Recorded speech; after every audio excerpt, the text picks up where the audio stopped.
You're not getting anywhere with this, von Borchert. You know, I kind of get the same feeling, my dear Sarah. Listen. Nothing. Not a sound. No one's coming to save you. That's what you think. The Golden Order knows exactly where we are. By the time your ridiculous secret society turns up, I'll be long gone.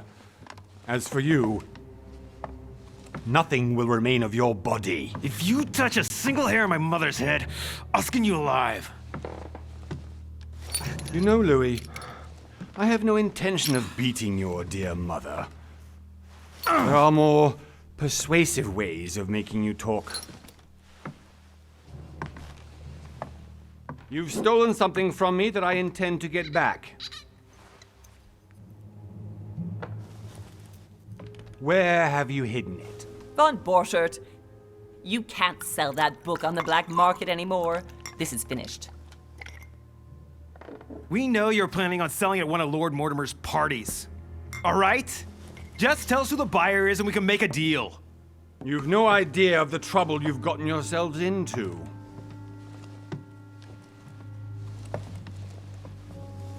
Oh, but you will tell me where it's hidden. I can promise you that. Stop annoying our host, Louis. Son, didn't what happened to you in Rome teach you anything? Just a few more minutes and my concoction will be ready. With this, your bodies will dissolve in less than 4 hours. You'll see. It loosens tongues in no time. You know, I have to admit, Mother, the only thing you've ever taught me is that damn motto of yours. Always remain rational. And open. I got it. I've opened our shackles. Draw him over here. I'll take care of him. Von Borchert! Von Borchert! Listen. Let's make a deal. I'll tell you where the book is if you let my mother go free. Oh, what are you playing at? Don't worry, Mother. You want to play the hero. Pity you're not in any position to do so. For the last time. Where is Al-Azif? Let me do this. Trust me.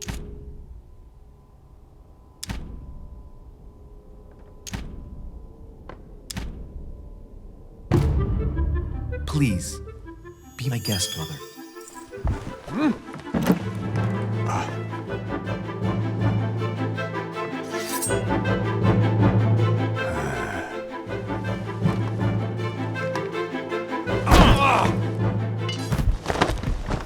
Well done, Louis. You reacted perfectly. How do you feel, Mother? Couldn't be better. He's alive, so I can question him after we get back. Pity he's just a middleman. Means I haven't finished with this case. Oh, I had a feeling you'd be running off on one of your adventures again, Mother. You know what? I'm warning you. This time, I'm coming with you. No. Even though you impress me more and more, I have to do this on my own. Mother, you're no spring chicken anymore. Come on, let's go home. And don't forget to send our men to tend to von Borchert.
Well done, Mother.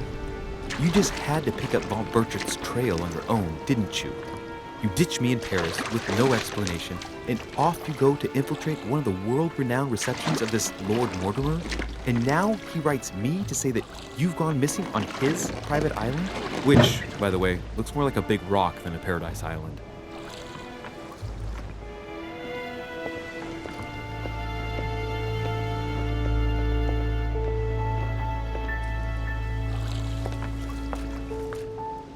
The least he could do is explain to me how he managed to lose you. In any case, it is time for you to stop all this, Mother. It no longer suits your age. Well, I'm sure I'll find you once again, slogging through the caves beneath the island, searching for some long-lost mystical object that you just can't live without. I'm already hating this trip, and all I've done is think Contrary to about what it. one may be able to imagine, it was not the host himself who invited me. Well now, Duchess, we find ourselves both invited by Sir Holm. Well, how very amusing. Perhaps we have some common interests, Your Eminence. Is this your first time at one of Lord Mortimer's legendary parties? Oh no, we have been friends since long ago. But as I'm doing some business with Sir Holm, the invitation came from him. Well, I simply can't wait for all the festivities to begin. And you, good sir, what brings you here? Lord Mortimer asked me to join him. We have some business to take care of. Oh, how mysterious. You adapt quickly, my son. You get along here like a fish in water. Would you believe that we are all here hoping to solve our personal issues? You'll see. Right. I doubt that you came here to look for your mother, Your Eminence. Anyway, consider yourself fortunate, young man, because there are many who dream of simply one day setting foot on this island, and only a very few ever make it. Indeed, I imagine this must be your first time here. That's right. Until now, I've never been invited by Lord Mortimer. You'll see. You won't soon forget it. Given what I've seen so far, I wish I'd been passed over. Come, Duchess. They are waiting for us. We're moving, Monsieur de Richet, if you would like to join us. I'm coming, Duchess. A cardinal? A duchess? I wonder if all the guests here are this prestigious. If I'd known, I would have gone for a better suit.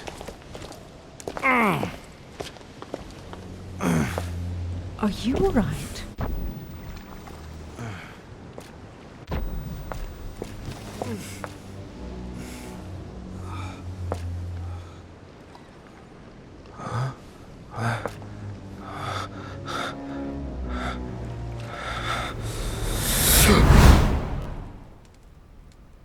Mother? Oh shit, your hand! So, Okay, it's done. did you put it in a safe place? Yes. I made sure no one was following me. Don't worry, Sarah, no one's going to find it. Are you absolutely sure? Yes, I'm sure. Right. Just one thing left to do. No, Mother, no, don't! What? Have you lost your mind? There's no other way.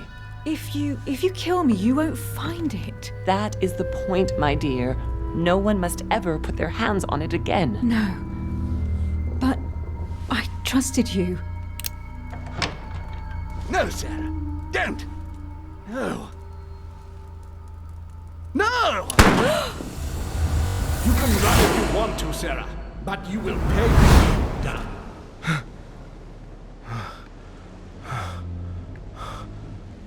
Hugh.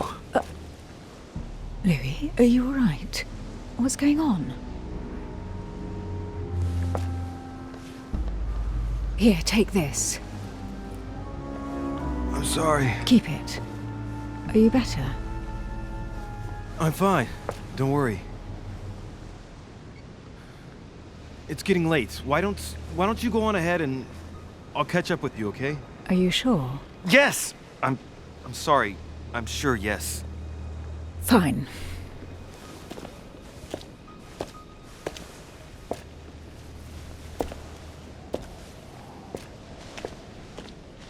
I definitely have to find Mother quickly. crazy or what? This can't be real. The Duchess arrived with me. What's happening to me, for God's sake? I absolutely need to find you, Mother.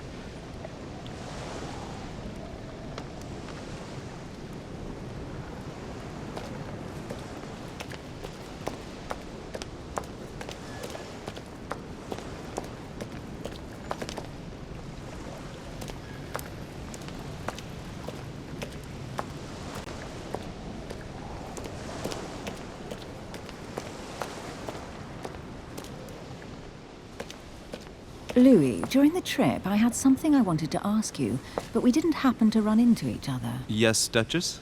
I'm not sure if you remember, but we've met before. At that time, you were of two minds as to your choice of career. Tell me, what have you been up to since?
Well, over the last few years, I've solved a number of crime cases, like the chauffeur d'Orgère, for example. Thieves that tortured their victims with burning embers. Charming. How did you catch them? I told the most cowardly one that the others had given him up. Ah, and I wager your thief suddenly started to talk. You wouldn't believe it. He told us everything. The jobs, the stashes, the names of his partners. Couldn't shut him up. I heard about that case, but I didn't know you were the one who solved it. I'm flattered that the news made it across the channel. And you've got a darn good memory, Duchess. Well, they say I have the memory of two people. But please, call me Emily. Fine, Emily. Tell me, I was actually helped on that case by my mother. You wouldn't know her by any chance? Wait, Louis. We've already met. You do remember me, don't you?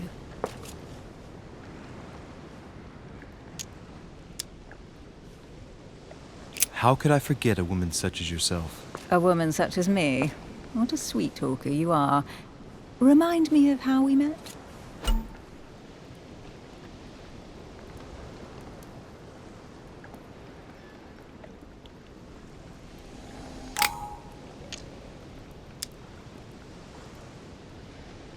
Don't you remember? We bumped into each other at Mesmer's show in Paris. That fraudster had even bamboozled the Marquis of Lafayette. You too, apparently, because I've never been to see him. Ouch. Well, that didn't work. Right, time to go to the manor.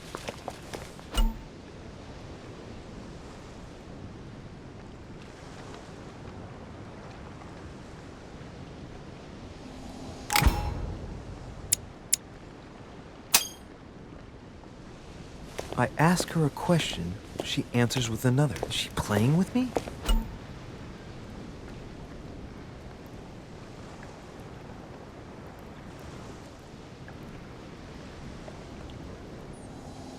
Emily, please excuse my insisting, but you still haven't answered about my mother. Do you know her? You'll see, Louis. Everybody here knows Sarah de Richet. I don't know where we're going like this, Emily, but you're connected to my mother one way or another.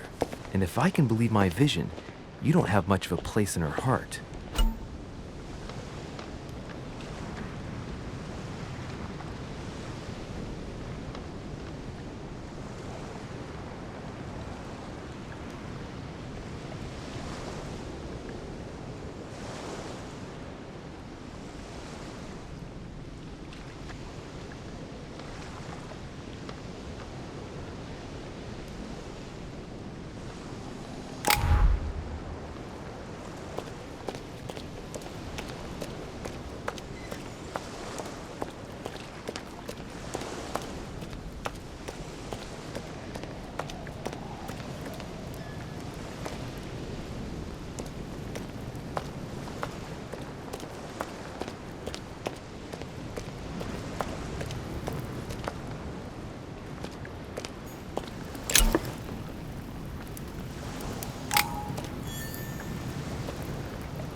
Good evening, sir. May I ask your name, please? Louis de Richet.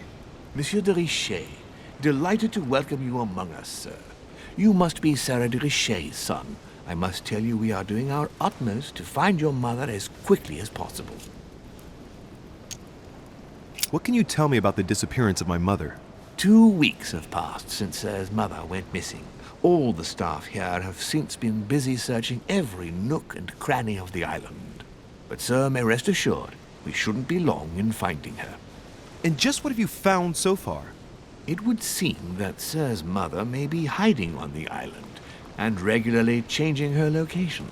But no one seems to know why she would find this behavior necessary. What do you mean? On several occasions, we have found leftovers of food, a few of her things, or even traces of campsites. The reason why we're searching the wharf again is because lights were spotted there last night. Where we are now? Indeed, sir. According to our information, lights were seen in the middle of the night, sir. After verification, none of the guests seem to have left the manor last night. We think that perhaps Sir's mother was here. And did you find anything then? We discovered a certain amount of damage, sir, on the wooden part of the wharf. What type of damage? Broken barrels, mainly. We'll do whatever is necessary to have them rapidly repaired. But quite frankly, I can't imagine what Sir's mother would have been doing with them. What could Mother have been doing with barrels? Nevertheless, our search of the wharf hasn't been entirely unsuccessful, though. What do you mean? We seem to have found an object that would appear to belong to Sir's mother. A handkerchief. The handkerchief is embroidered with the initials SDR. We came to the conclusion that they are the initials of Sir's mother, Sarah de Richet. I have orders to give it to Lord Mortimer as soon as I see him. I know my mother. She's not the kind to go for a midnight stroll on the wharf for nothing. I've got to find out what the hell she was doing here. Where exactly did you find the handkerchief? On the landing dock, sir. The one you arrived by. Give me the handkerchief. I'll personally show it to Lord Mortimer. Well, I've traveled hard for several days in order to get here. Yes, but... Invited by your master. No, of course, but... Because my mother went missing right under your nose. Sir, please, And having only just arrived, you refused to give me her personal belongings? Of course not, sir. It was never my intention to contradict, sir. Here you are. I must return now. It is still much to prepare in order to welcome all the guests. It is indeed your handkerchief, Mother. You must have come here for a specific reason. I need to know what it is. Let's think. What could she have been doing out here on this wharf?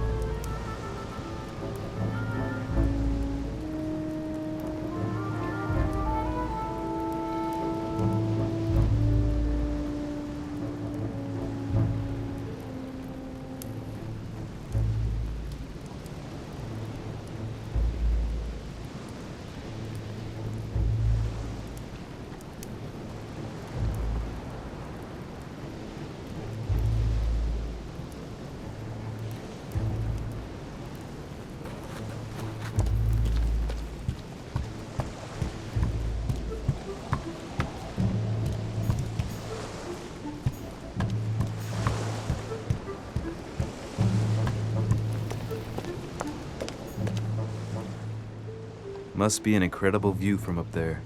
Impossible to set foot on the island without being seen from 300 meters away.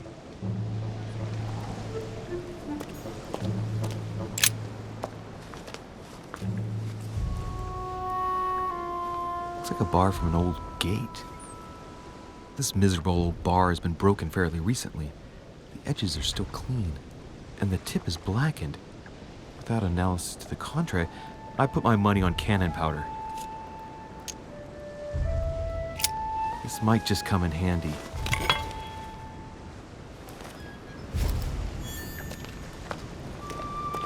A sack of seeds. It's unopened. No one seems to have used any.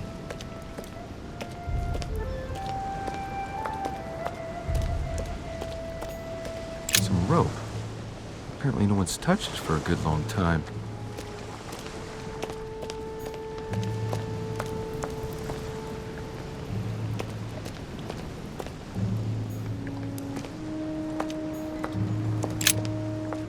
Let's see what's hidden inside. Let's look.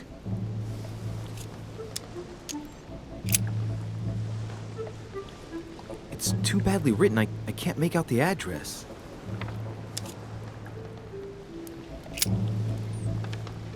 The address is 50 Bedford Square, London.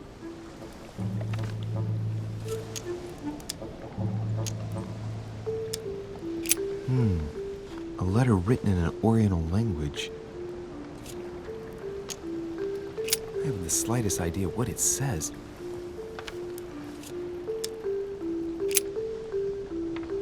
The addressee's in Sao Paulo, Brazil. That reminds me, it's about time the order sent some envoys there.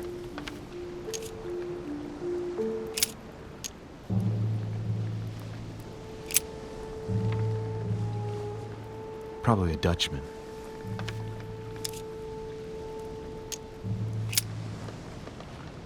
This envelope is meant for the Vatican. This name sounds familiar. Prashi.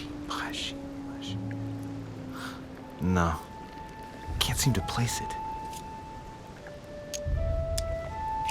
An address in Cairo, Egypt. Mortimer communicates with the whole world, apparently.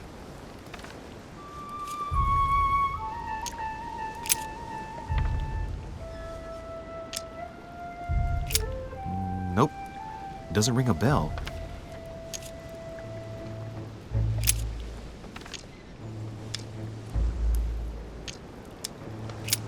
Nope, doesn't ring a bell.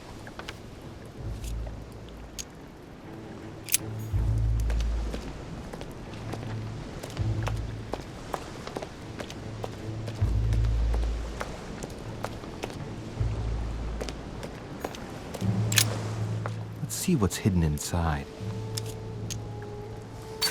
Ah, one of the letters is stamped with the seal of the order, and I recognize your handwriting anywhere, Mother. But who is this Samuel Ritter d'Auchois? Who are you writing to? I don't recognize the name. Let's see what's inside this letter. So, Dear Samuel, my stay on Lord Mortimer's island is going wonderfully well. As I find myself in such charming company, I plan to stay a few more weeks. Would you be so kind as to send me a gift that I'd like to give to our old friend Manuel Godoy? I would be most grateful. I have been told that he's going to join us here soon. I would like to mark the occasion. Thank you in advance. Yours devotedly, Sarah Faustine de Richet. what is your game here, Mother? Secrets, always more secrets. You never talk to anyone using language like this. Something's going on here. Who is this Samuel Ritter? And for crying out loud, who is this Manuel Godoy that you keep bringing up? Think. Godoy. Manuel Godoy. Why does that name sound so familiar? I'm guessing he's a man of some importance. Spanish, I'd say. But just can't put a face to him. Well, hope we meet to talk about it soon, Mother. I don't know what you've gotten yourself into this time, but I'll bet you've got a lot to tell me.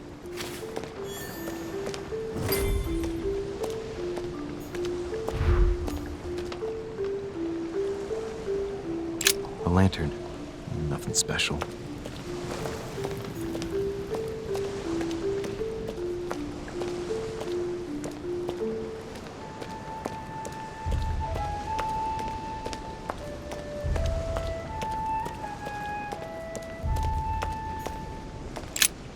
This chest might belong to Duchess Hillsborough.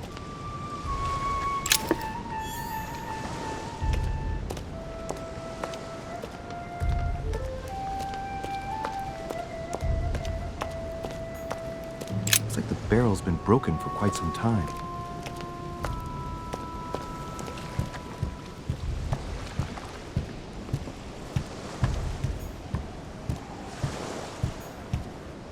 Great, honey.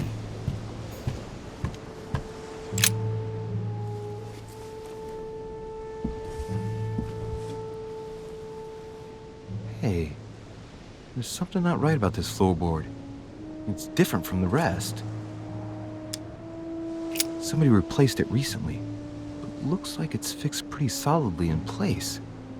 It's going to be tough to rip it out of here.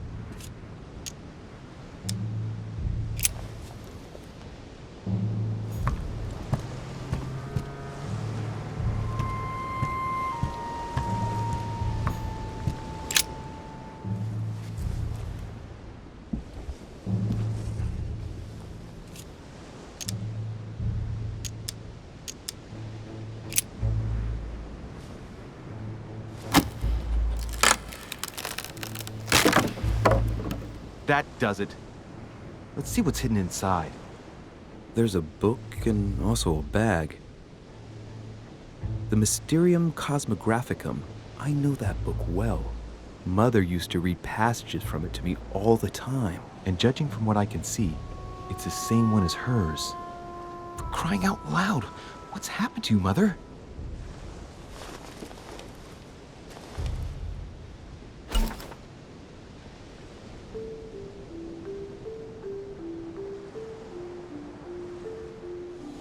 Let's look inside the bag. A little food, a few toiletries, a small key, and some kind of black powder. Some fruit, a piece of bacon, and some bread. The fruit's still firm. And the bread's a bit stale. From the smell, this food's been here roughly 2 days. And if it's rationed, there's enough left to last 2 more days. An iron key completely rusted. You never know. It might be useful. I hope Mother wasn't counting on it. The bottom of the bag is covered in black powder. Shit, those are definitely my mother's things. I recognize her hairpins. This bag smells of her perfume. A piece of soap. Some oils and her powder puff. But what does all this mean? Right. Just in case, I'll take it all. I'll give it back to Mother when I see her. Crying out loud. Why did you hide supplies in the middle of nowhere, Mother? I don't know what's going on here, but you obviously feel like you're in danger.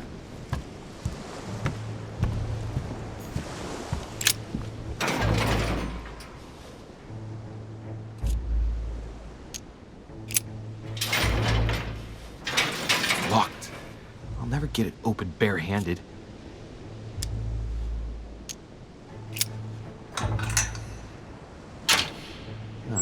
There we are.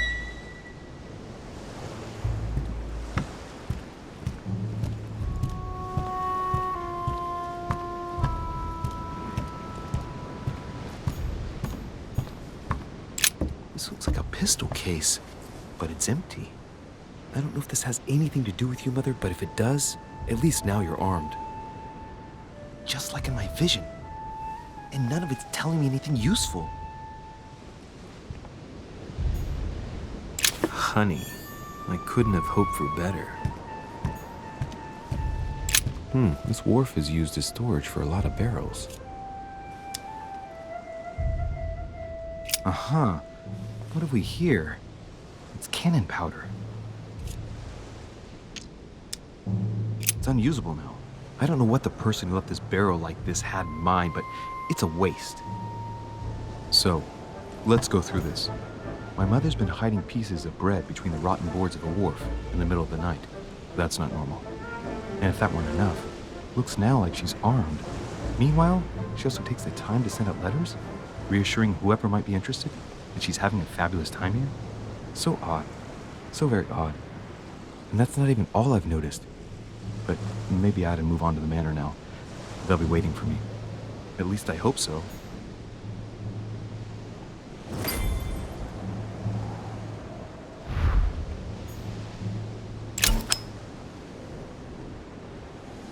Amber crystals.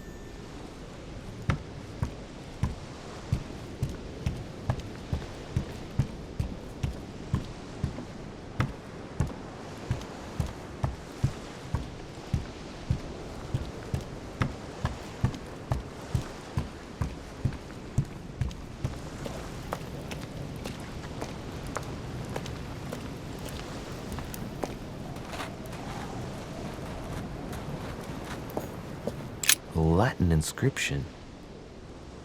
And nescis, mi fili quantilia produncia mundus ergatur.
How did Mortimer manage to build his manor at the top of a rocky outcrop?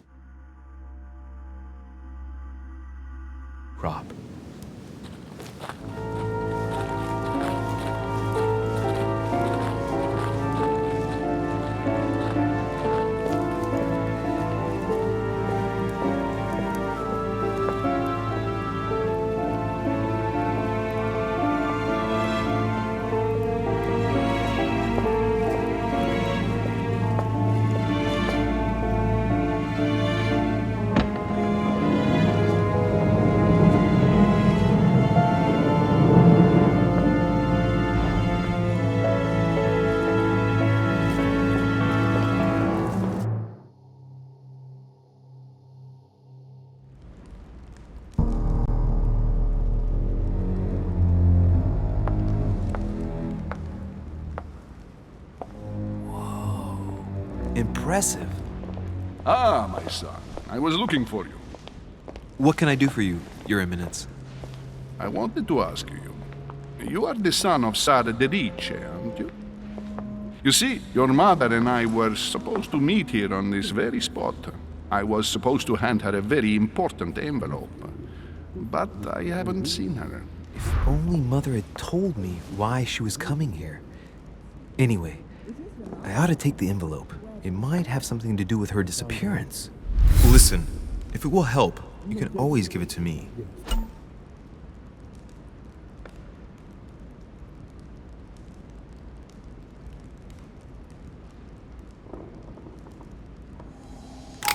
Thank you, my son. I'll bear that in mind. I'd rather deal with her directly. Don't take it personally. Would you happen to know if your mother has arrived yet?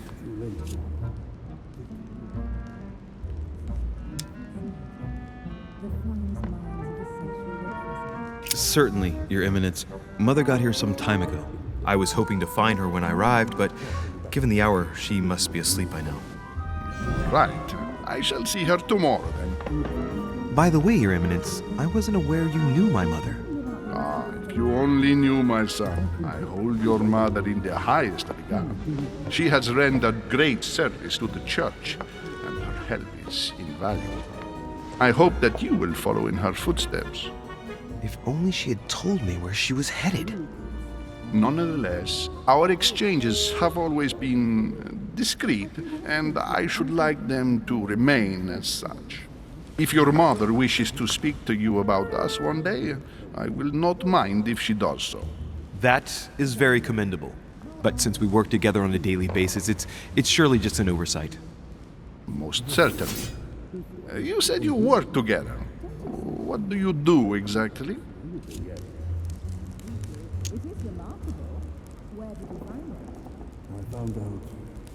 If you know my mother, you will understand that I cannot answer you, Your Eminence. I'm sorry, but... Do not worry, my son. I perfectly understand, and I expected nothing less from you. Discretion and secrecy are both pillars of the organizations for which we work. You are the worthy son of Sarah. All the same, it bothers me to see you in a quandary, Your Eminence. Is there any other solution? Look, if it's of any help, you can always leave your envelope with me and I'll give it to her as soon as I see her. I hesitate. Up till now, we have always dealt with her in person, and that has always been successful. Do you think I should give it to you?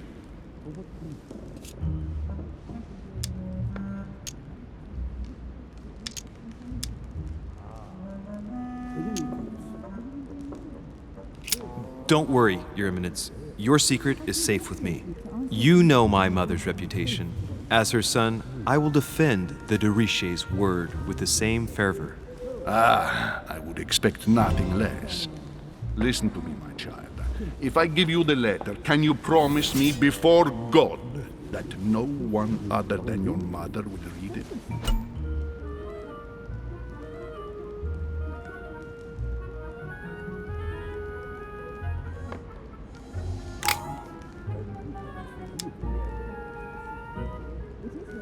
I swear by the Almighty God to honor the promise that no one but my mother shall cast her gaze upon your letter.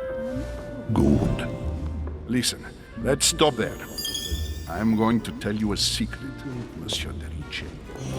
Your mother and I are organizing the escape of a large number of French priests who face a massacre organized by the accursed Republican tribunals. The church is literally being bled like a beast. Without your mother, hundreds of men of the cloth would have gone to the guillotine. She has made the services of your order available to us by organizing the priests' safe passage across the borders. Even if she does not share all our convictions, she always provided assistance. Young man, you can be proud to be her son. Be it only for her sake. Always respect your name. Here, the letter I spoke of. It includes a list of about 15 names ready for departure. Be quick. Remember to tell Sarah when you see her that time is short. Well played. I'll decide later when I'm alone whether to look at what it contains.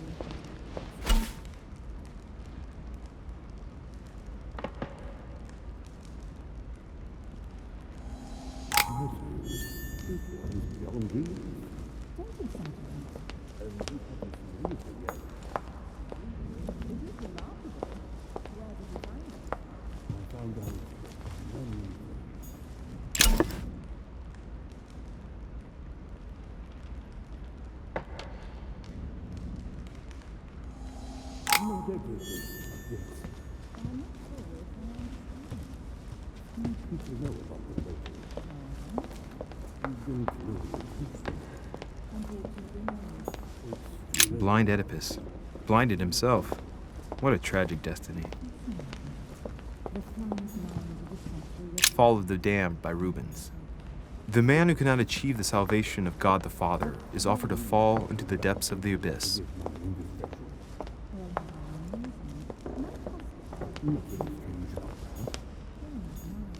Lord Mortimer certainly has a taste for staging rooms.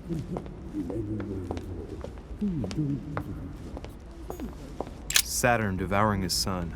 Good God, how awful. Everything in this painting is disturbing. It's the first time I've seen brushstrokes like this.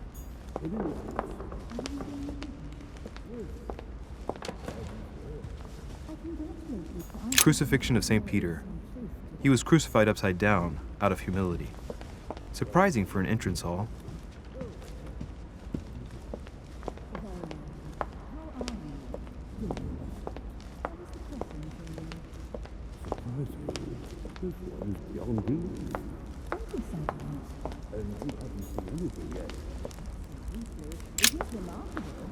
Lives of the Noble Greeks and Romans by Plutarch, a biography of the great men.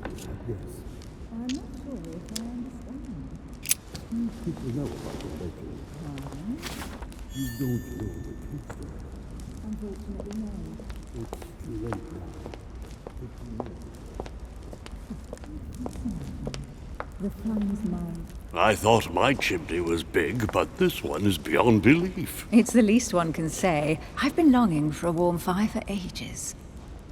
Since I set foot on the island, I haven't ventured more than 2 yards away from it. Have you also just arrived? Oh, late morning, I'd say. Louis, come join us. Monsieur, may I introduce you to Monseigneur His Eminence, Cardinal Piaggi. He joins us straight from Rome. Oh, just call me Your Eminence. It's simpler. George Washington, President of the United States of America. Delighted at last to make your acquaintance, Mr. President. Pleased to meet you, Mr. President. Louis de Richet. It is an honor to meet you. Young man, let's keep it simple, please. Let us forget our fancy titles. Nice to meet you, Louis. I should imagine you never thought you'd be in such company. I must admit that I didn't. It's the first time that I've ever met so many illustrious personalities. And you haven't seen anything yet. Generally, when Lord Mortimer organizes one of his receptions, there are over a dozen people here. They can't all be here yet, and you'll see, most of the time there's only the upper crust. And I noticed you were already getting to know His Eminence at the entrance. It's the perfect place to build up a network. What were you talking about, if you'll forgive my indiscretion? At the risk of disappointing you, we weren't conspiring in our corner, sir. His Eminence was simply telling me that he knew my mother and how much he held her in high esteem. It so happens that Monsieur de Richet's mother is to join us. Oh, pity. No scrumptious gossip or juicy tidbits, unmentionable secrets, or even money matters. But you'll see, it will come. Despite all the goodwill in the world, you can't stop people scheming left and right around here. Speak for yourself, sir. Well, my friends, do any of you know the reason why we're here this time? Not in the slightest. As for me, I've been invited by Sir Holm, a close friend of Lord Mortimer, but I do not know the reason why. You see, Louis, every time Lord Mortimer organizes a reception, he always finds a moment to set up a chat with all the guests. During which time we remake the world. Accompanied by gallons of absinthe and cussing. I'll leave you to imagine the result. So, if I understand rightly, Monsieur de Richet, you've come out here to join your mother. For what reason, exactly?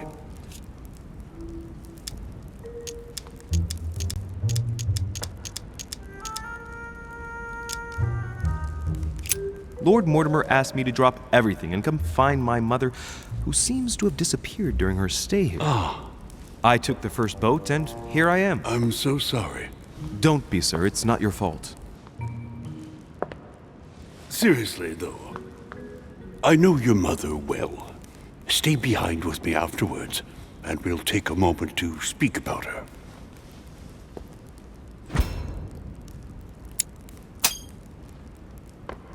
Good Lord! Washington is wearing the emblem of the Grand Master of the Golden Order. It's the highest distinction of the order in the United States. It puts him on par with my mother. He must really know his stuff when it comes to the occult. Good evening, my friends. Holy shit! That's the man for my vision. An urgent case has delayed our host, Lord Mortimer. He can't be present this evening, and he sends his deepest apologies. He's asked me here and he hasn't even turned up? Great start. Do you know that man? Sir Gregory Holm, an English aristocrat, very influential. He's also close to Lord Mortimer, so don't be surprised if he acts like he's at home. And now, my dear guests, a light meal is served in the small salon. For those who would like to, you're invited to follow me into the next room. My dear fellow, you must have read my thoughts. I shall follow. We'll have to be careful not to make too much noise. One of Lord Mortimer's guests is relaxing. Oh, we shall be quiet. Don't take it the wrong way, Sir Holm, but I have already eaten. Thus, I shall be happy to remain by the fireside. If you don't mind, Gregory, I should like to keep Mr. Washington company. Please feel at home. And you, sir? If I stay with Washington, we'll be able to speak about my mother. But on the other hand, I'd like to learn more about this home. I saw him in my vision.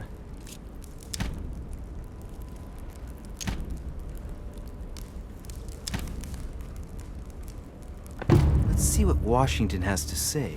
Sir, if you don't mind, I shall stay here. Do exactly as you please, young man.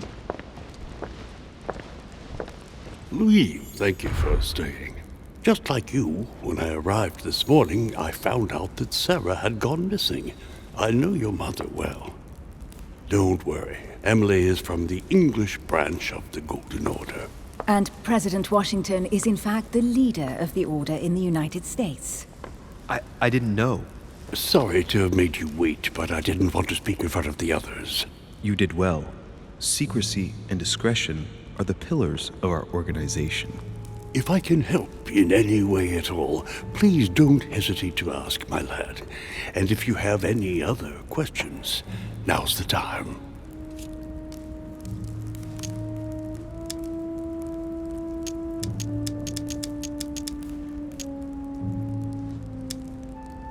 Mother has always had a fascination for Lord Mortimer, but has never wanted to tell me why. Lord Mortimer is a remarkable man. He's wealthy and is advisor to the very highly placed. Your mother is the head of the Order in France. It doesn't surprise me that he asked her to come. Lord Mortimer greatly contributed to financing my electoral campaign, for example. But I want this to be clear, without ever seeking to gain an advantage. And that is to his credit. Yes, you can trust him. He will do everything in his power to help you find Sarah. Mr. Washington, you seem to be very familiar with my mother.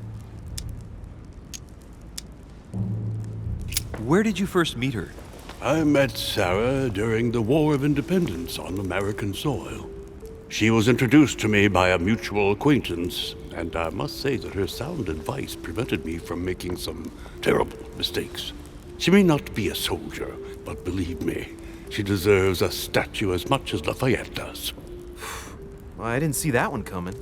There's no doubt Mother has many secrets that are still hidden. Right. Would it be too much if I asked you a few more questions? Not at all. Go ahead. But I can't promise I'll remember everything. May I ask, when you saw each other, what did you talk about?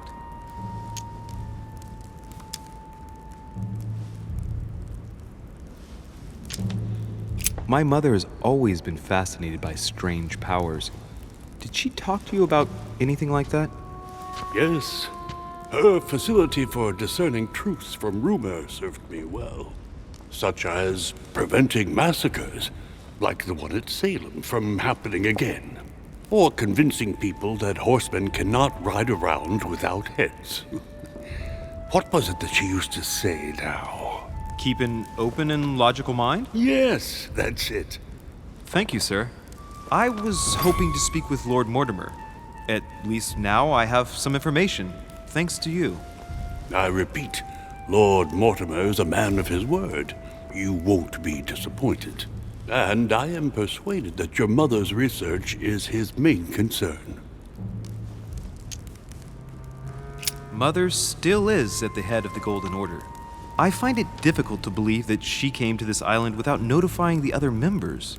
As for myself, I did not know. I am here at the request of Sir Holm, a situation regarding the Crown of England to resolve, and to see what Lord Mortimer has to propose to us. As for me, Lord Mortimer asked me here to speak about the future of America.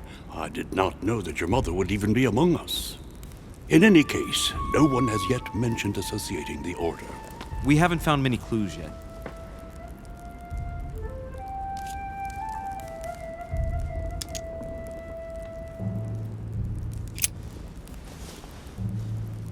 But I did find a book that belongs to my mother.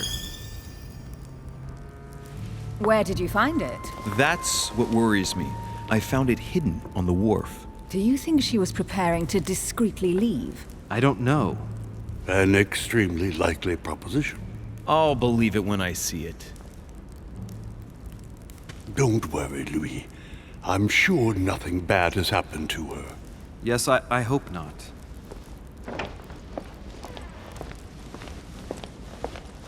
Careful, they're coming back.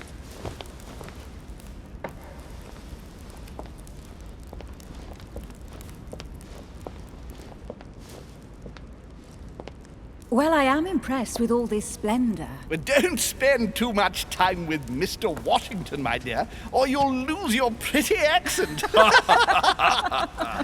You seem to be intrigued by that statue.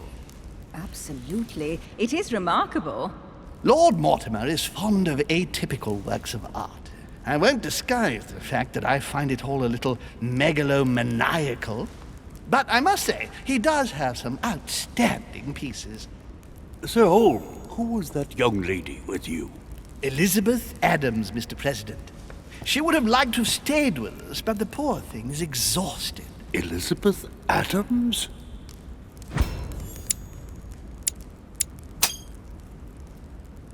Just mentioning Elizabeth totally changed Washington's attitude. Looks like he just saw a ghost. Miss Adams is here to rest.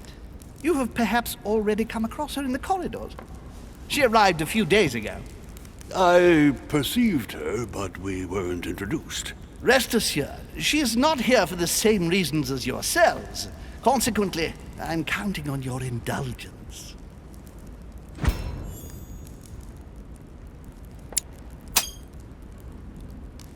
Washington looks surprised, but Holmes doesn't seem to see it.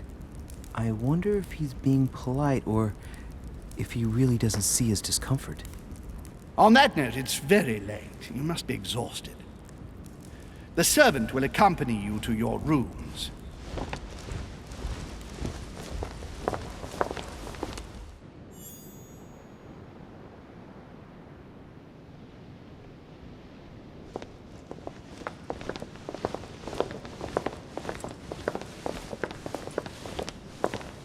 Ladies, gentlemen, I bid you all good night. Mr. President, Your Eminence, Duchess, you have the same rooms as usual.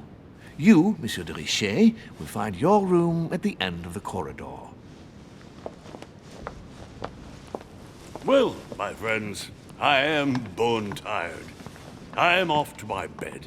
See you in the morning. Good night, sir. I shall do likewise. Louis, I shall see you in the morning. Sleep well. Good night. See you tomorrow. Oh man, it's been quite a day. Right, where is my room?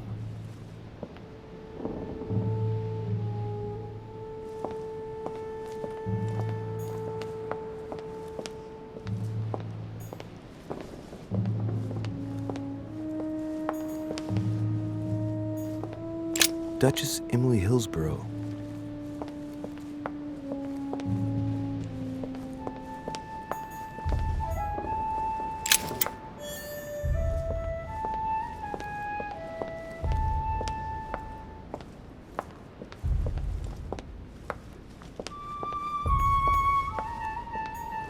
Monsieur Napoleon Bonaparte. Monsieur Jacques Perru.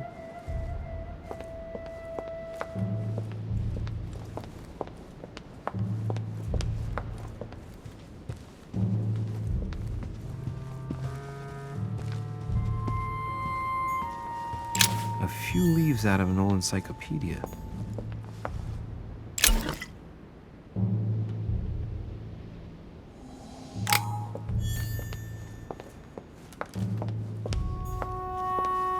Decorum guide.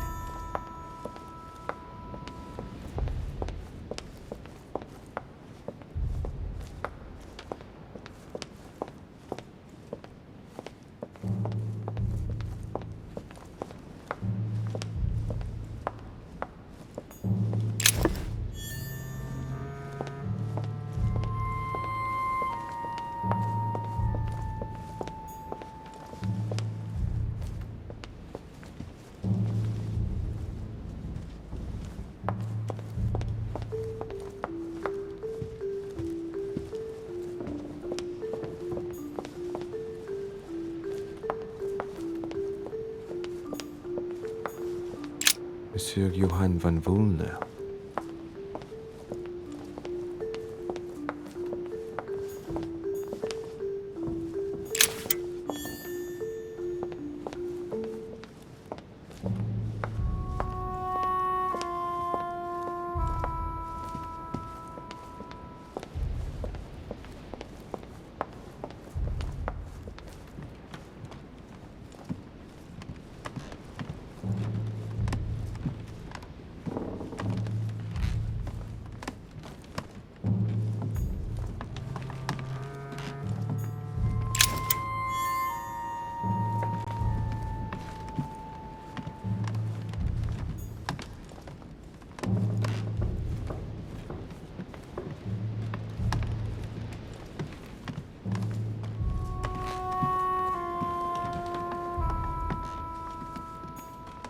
President George Washington.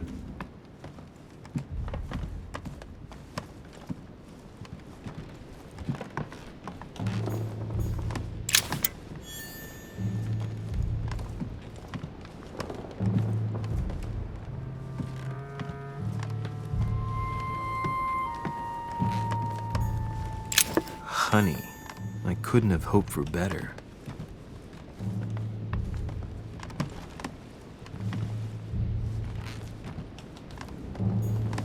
Monseigneur, His Eminence Cardinal Piaggi.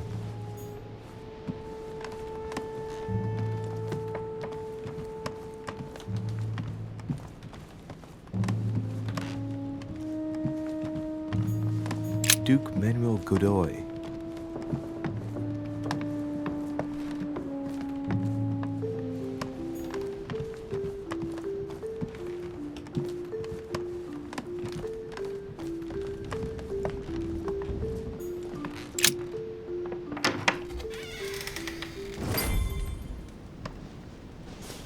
Right. So what shall I do with this letter? It might be about my mother's disappearance. But if I open it, I'll be betraying Piaggi's trust. What should I do?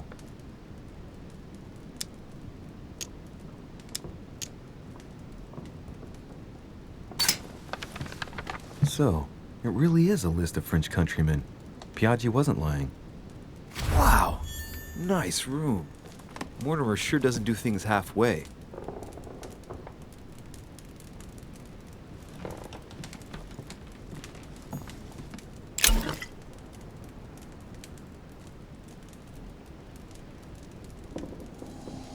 Carmelite water. Saint Jerome and the Angel. Yet again, art with political undertones with an image of a saint hearing voices. Judith beheading Holofernes. Ironic in a way, when you know that the artist represented herself as Judith beheading her mentor, who had raped her. Saturn devouring his son. Again? I saw the same theme in the hall. I wouldn't like to be his son. The Conversion of St. Paul, by Caravaggio. It's incredible. It doesn't look like a copy, but I was sure the original was in Rome. St. Francis of Assisi in ecstasy, before superior voices. It always amuses me to see how art gets used for propaganda purposes.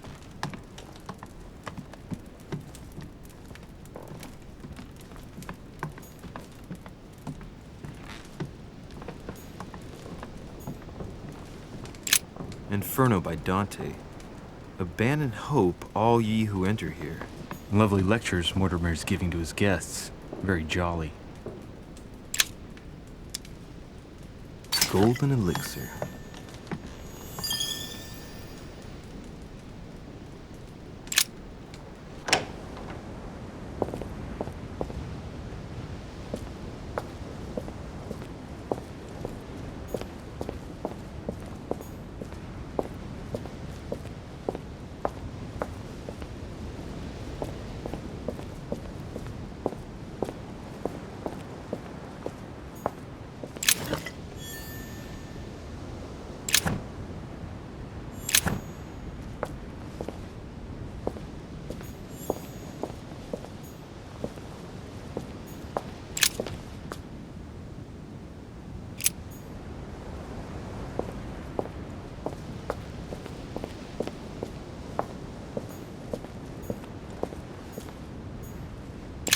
Pound.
Your turn?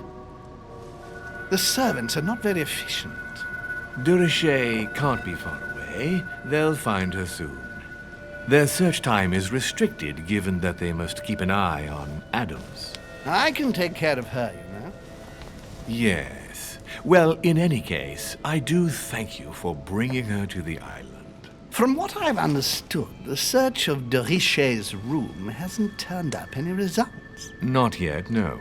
But we've put her son in there. Perhaps he'll find something. That might come in handy. Louis grows impatient at not yet having met the famous Lord Mortimer. He will meet him tomorrow.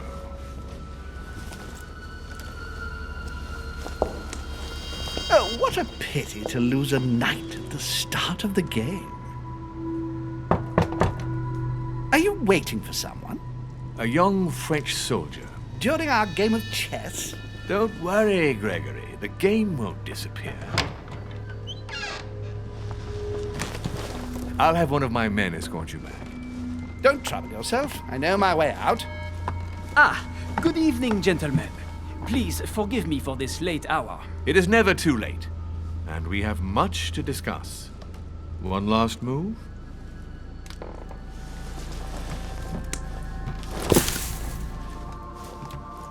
Don't worry. Our games always seem to end like this. Or always start like this. Come, take a seat, my friend.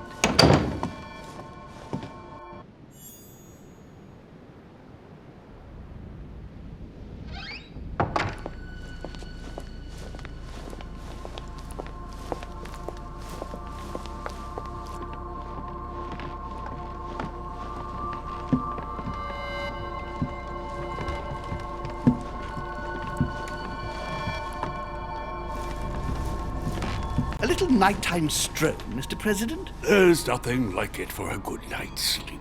Do not hesitate to ask a servant to show you back. The corridors seem quite safe.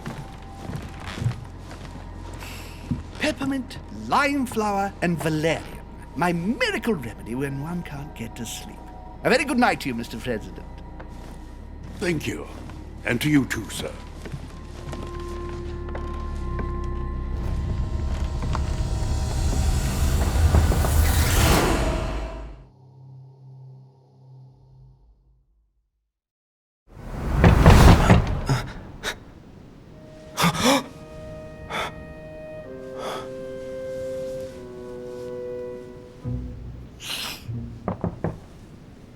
I'm coming.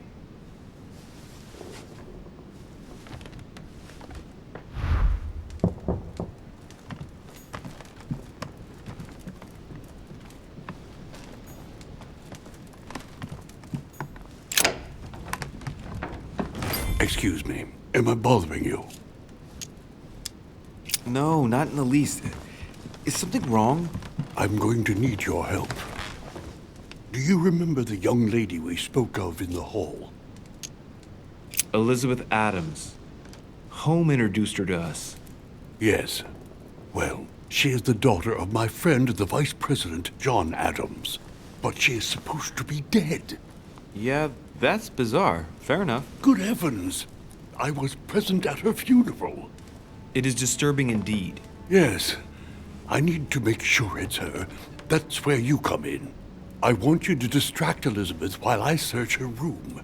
And perhaps get my hands on some important information. At least I hope so.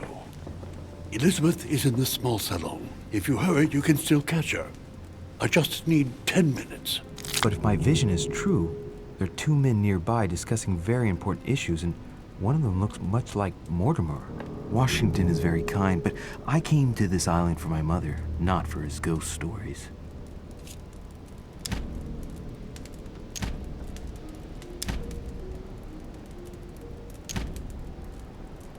Count on me, sir. Thank you, my friend. Keep Elizabeth downstairs as long as possible. She must not return to her room. Trust me.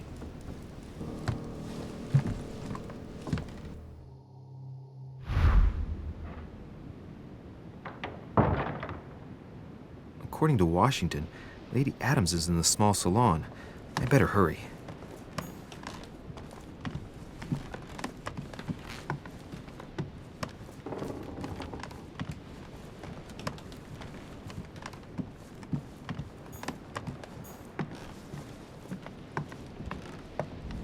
A cache.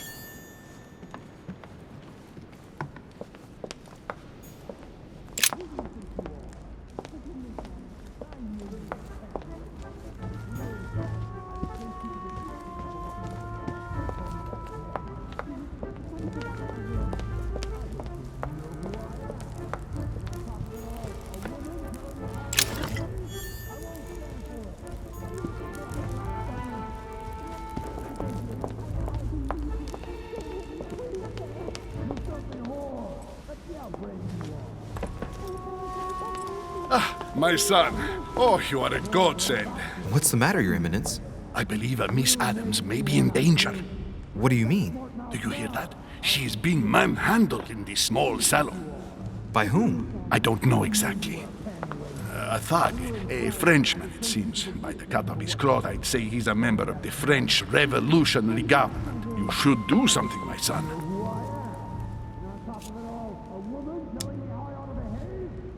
Come on, this guy's a cardinal? Weren't you about to enter the room, Your Eminence? Oh, no. I was just passing by. But since I do happen to be here, shall we go in together now? I'd rather go and find help.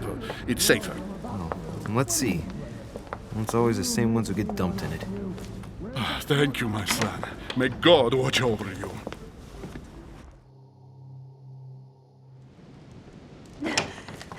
Who do you think you are?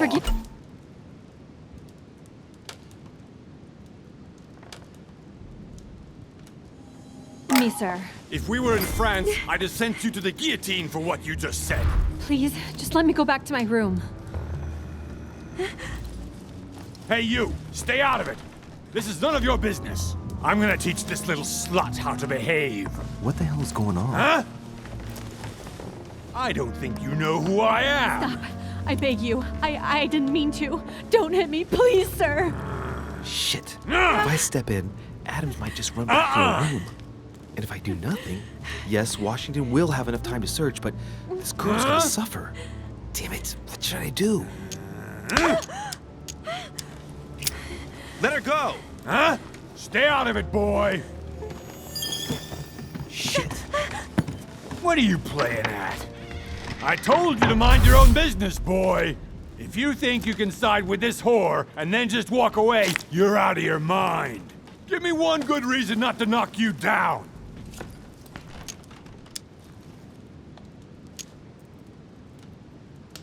You're not back in your slum now. You're in Lord Mortimer's home. I suggest you think carefully about what you're going to do.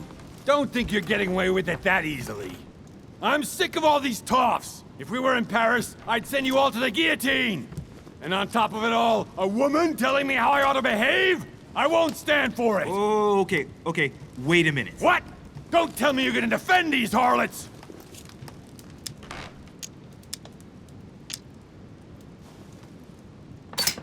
Women, right? They really do drive us crazy sometimes. I totally understand. Yeah, and every time they open their mouths, it makes you want to slap them. I get the feeling you're trying to put one over on me. If that's the case, you're making a big mistake. Sorry about that. Look, there's no point in us aggravating each other. Let's both just go our separate ways. Don't move, we're not done yet. You wanted to be the knight in shining armor and save the damsel in distress. Let's see how brave you are.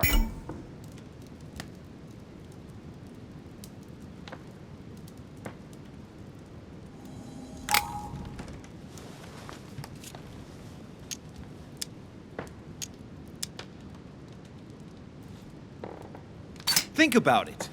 You know your head will roll tomorrow if you shoot. Wanna bet? Sure do. I'm not in the habit of beating Lord Mortimer's guest in his own salon. You got off easy this time, but don't try it again.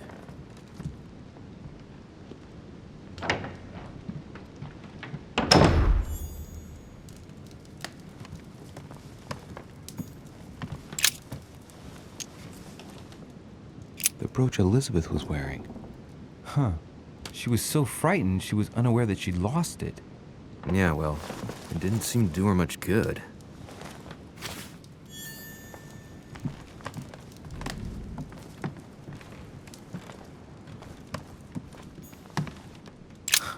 Lady Adams must have locked it behind her when she fled.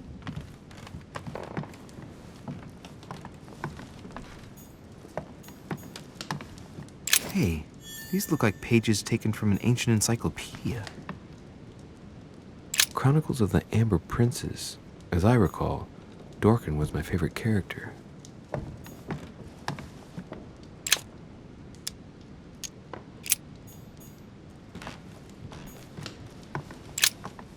There's a pattern with 5 circles on this chest.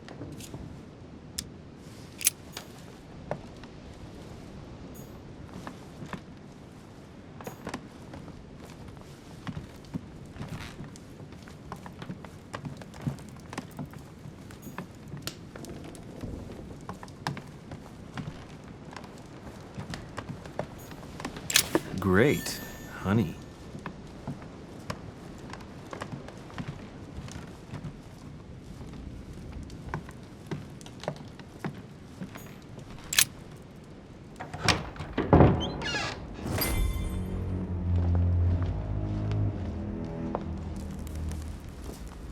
Well, did you get time to search the room? Louis, I only needed 10 minutes. Imagine the scandal if she had found me. What would you have done in my shoes? She was in the middle of an argument with some angry guy. 10 minutes? I didn't ask for the moon. Nonetheless, you found what you were looking for, didn't you? Not everything, but yes. Elizabeth is definitely the daughter of John Adams. We need more information. You can always go back. It's too late now.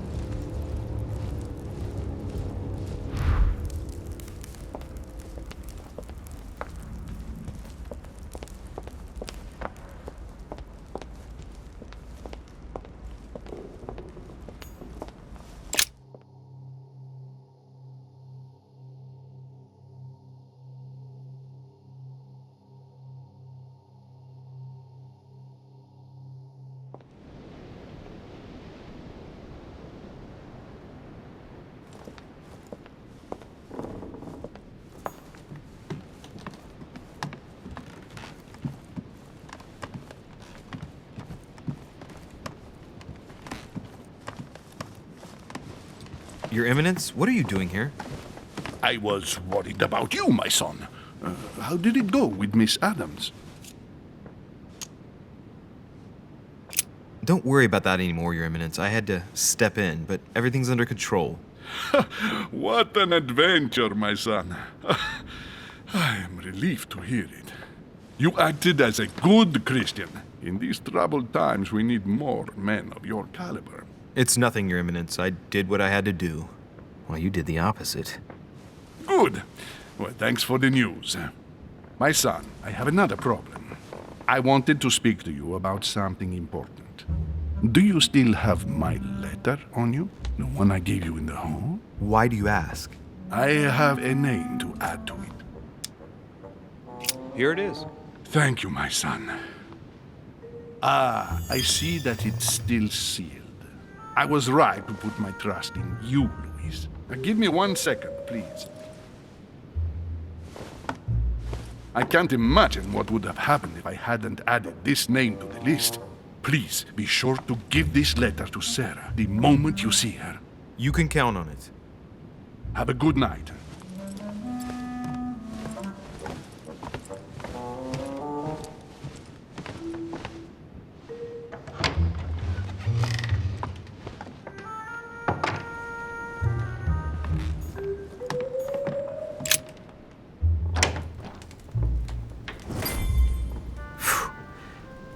Exhausted. I better go to bed. I'll search my room tomorrow. If Mother stayed here right before me, you never know. And Mortimer had better show up.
All right. In my vision yesterday, I saw that Mother had this room before me. I'd better search the room. Who knows?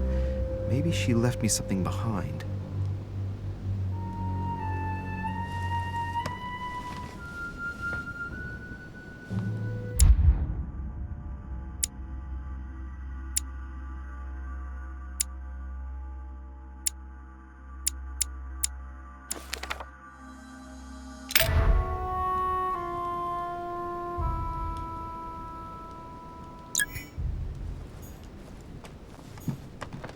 Dear Monsieur de Richet, please excuse me, but I am unable to join you at present. However, rest assured that we are doing all we can to resolve the case that concerns us.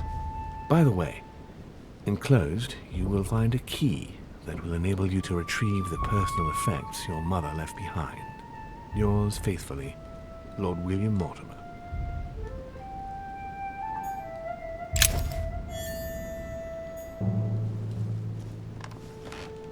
I haven't even had time to unpack my cases. The inspiration of St. Matthew, or Matthew writing his gospel, dictated to him by voices. Last Judgment. Why do I always get the most terrifying room? Writing material.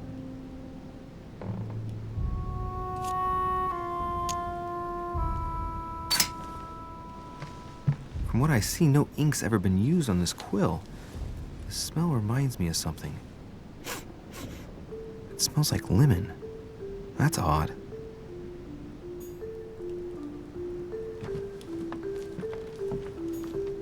The incredulity of St. Thomas. Why is Caravaggio representing St. Thomas putting his finger in the wound? Thomas looks on but doesn't touch.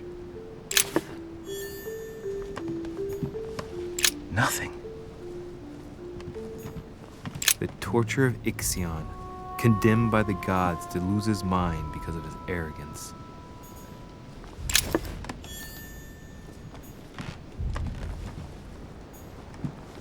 A cache.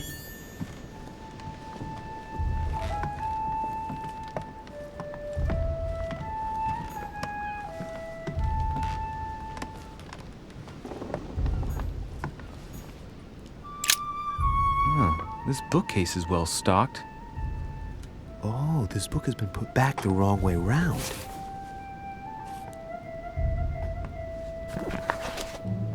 A Voyage Around the World, the travelogue of the explorer Louis-Antoine de Bougainville. One of Mother's favorite books. What a coincidence. And I don't believe in coincidences. It's just too much. I don't know what's going on here, but if you felt threatened, I'll bet you'd leave a clue, wouldn't you, Mother? Found it. A faint sign of the order, barely visible. Mother, you undoubtedly must have hidden a clue in this book. Let's see if I can find anything else in this room.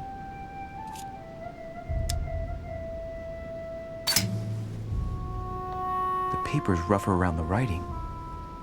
The paper's moist here. Very light stain, barely visible. And the smell reminds me of something. Come on, Louis, think. Think.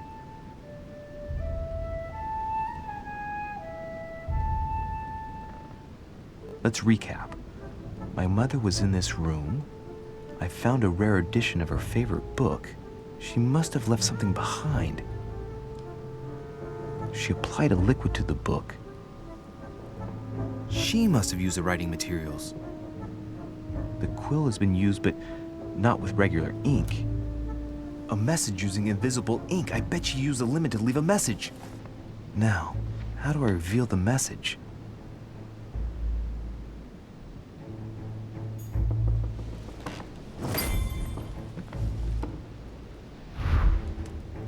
Look, markings on the floor. Just a bit worn out. I was hoping to find something leading to a secret passage.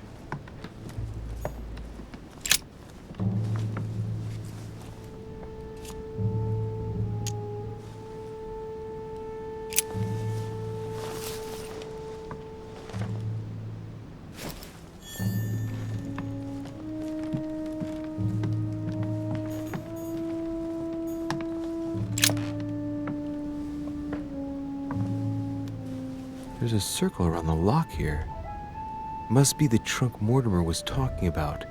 The key should open it.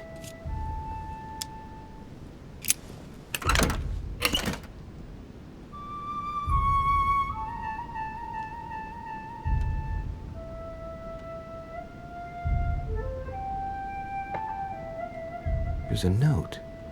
Effects of Louis de Richet, to be given to her son, Louis. I should probably take it. All right, I've retrieved everything.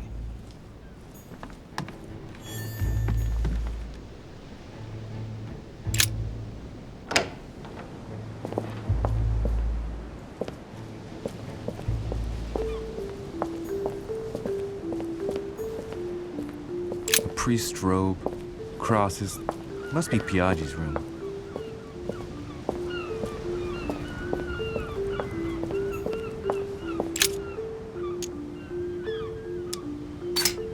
When I was a boy, I used to love making secret messages with lemon juice. Handy for writing them, but useless for making them appear.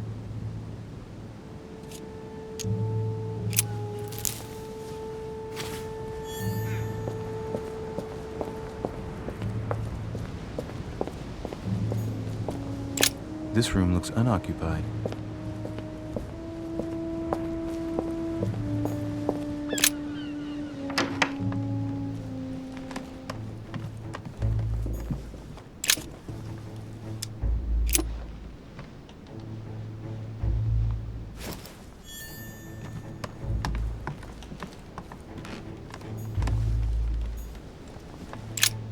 Inferno by Dante.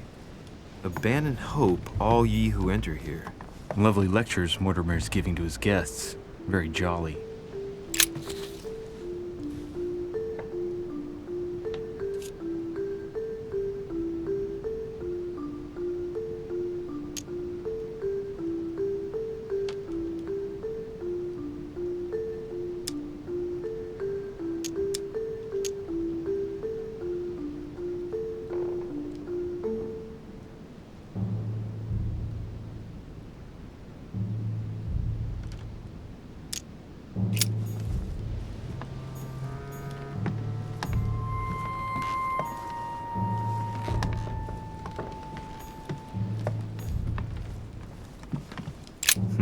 Nothing here. I wouldn't mind a nice, strong coffee, though.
Well, I think I've searched everywhere.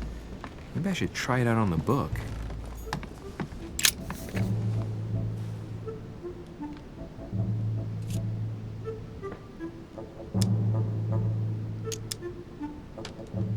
Aha! It's working! The heat reveals the message. Let's see what my mother wrote. Where all eyes size you up, you must pass by the Gorgon. Gorgon was the name of Medusa in Greek mythology. On the other hand, where all eyes size you up, I don't get it. And judging by the number of paintings in the manor, could be anywhere. After that, she adds, beware hero. The beast always charges the best protected soldier. And that's its weakness.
is my mother trying to tell me?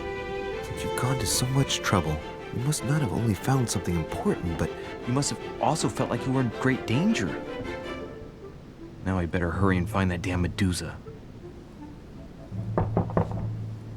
Sir, dinner is served in the red salon. Typical. I'm not hungry. Please give my apologies to all the guests. Sir Holm requests your presence, sir. well, I guess I'm just gonna have to wait before going and looking for my Medusa. Tell him I'll be there in a minute.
If I get a chance, I may have to take a little tour through the rooms of the other guests.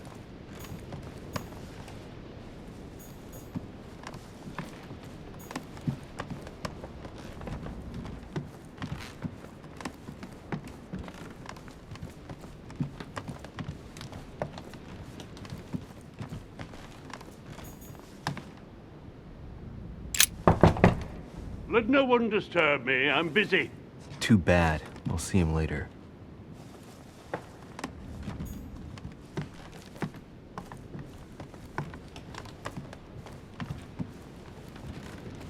That's the door to Elizabeth's room.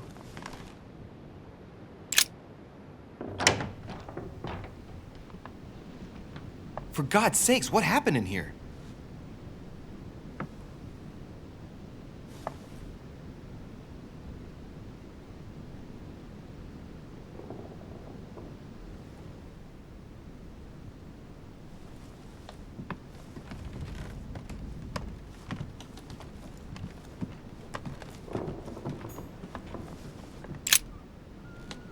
Looks like I found a box containing some kind of white crystals.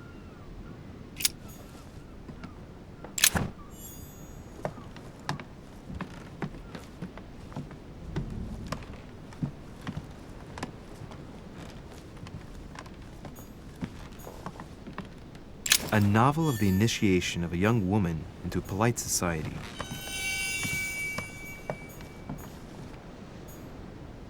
"3rd of November, 1791. My dear sister, the cancellation of our reunion hit me like a stab to the heart. Father told me it was for your well-being, but I can't help but blame him. He claims that your condition has worsened and that it could be dangerous for both of us if we met. If only I knew where you were, believe me, I'd be at your side. I haven't received any news from you in a long time. Please write. Your loving sister, Abigail. P.S. I hope you like the enclosed talisman."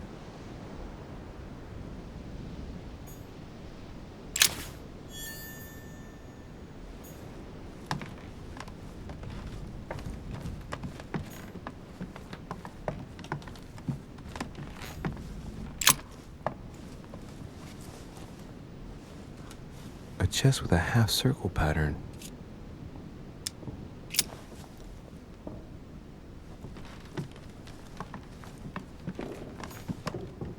My dear Elizabeth, I'm writing to inform you of some unfortunate news.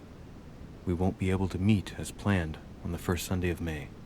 I've been told that you're no better, and, unfortunately, your brothers and I are absolutely snowed under by the work required to govern this new country. Please excuse us. As soon as we can get free, even if it's just for a day, I promise we shall come and see you. Your loving father, John Adams. P.S. Don't hold it against your mother. She still isn't ready. Please don't judge her. I'm sure you'll be able to put all of this behind you one day.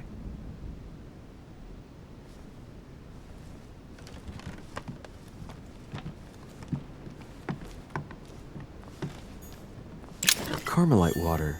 They say that if you drink this, it gives you a real boost. A cache.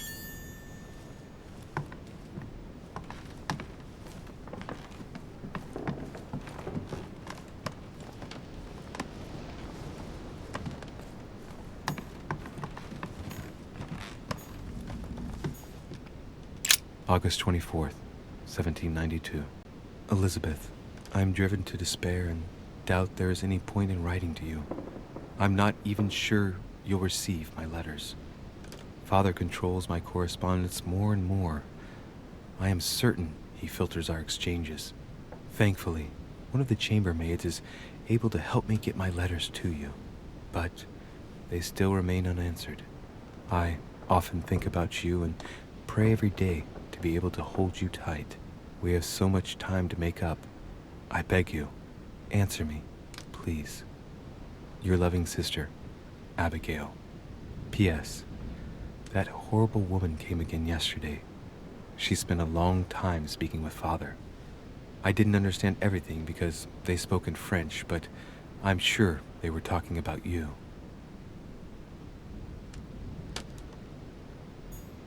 June 11th, 1791. My dear Elizabeth, your last letter gave me much cause for concern. Your words were so cold, as if emotions no longer matter to you. Father maintains that the secondary effects of your treatment still trouble you, but that they will soon subside. Should I believe him? I cling to the belief that we shall soon see each other again, at long last. Write soon. Your loving sister, Abigail. P.S. Don't forget to tell me what present you want.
That must be the door to the room of the soldier I saw in my vision.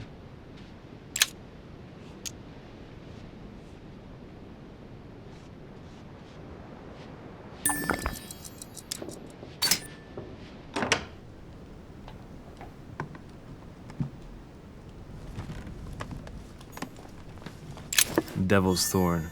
I'll keep it. The Prince by Machiavelli. A perfect read for anyone with a surfeit of ambition. That might come in handy.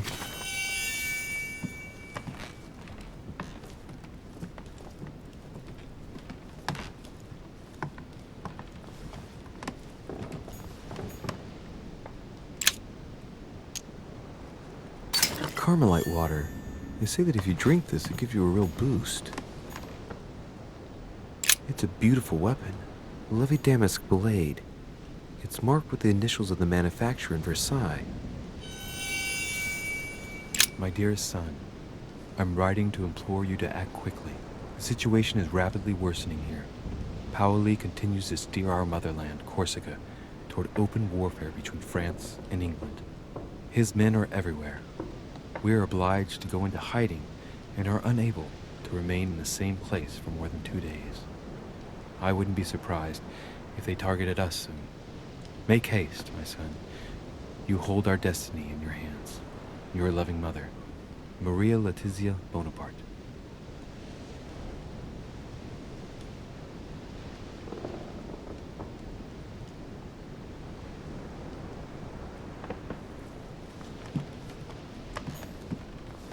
A bicorn decorated with a cockade. It must belong to a French soldier.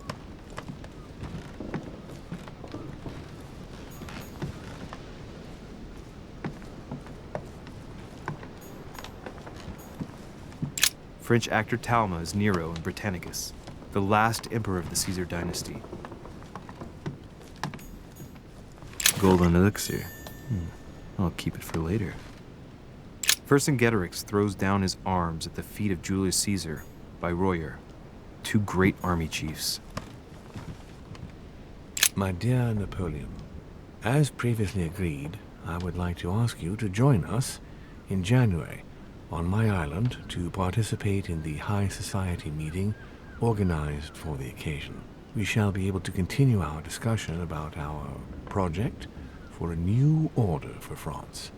I have a proposition to make to you concerning your wish to put a strong leader at the head of France. I trust you to be discreet as to your coming. See you soon.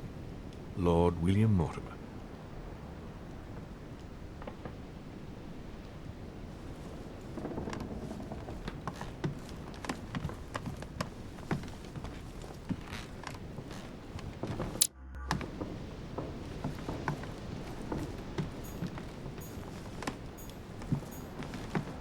Amber crystals. French actor Talma is Nero in Britannicus, the last emperor of the Caesar dynasty.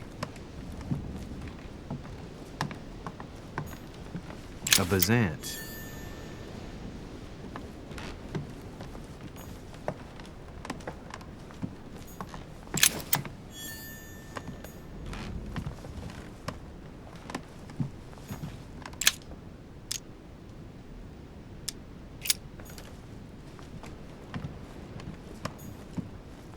Hannibal crossing the Alps. Another military success. Why do I get nothing but visions of horror in my room? And he gets victory after victory?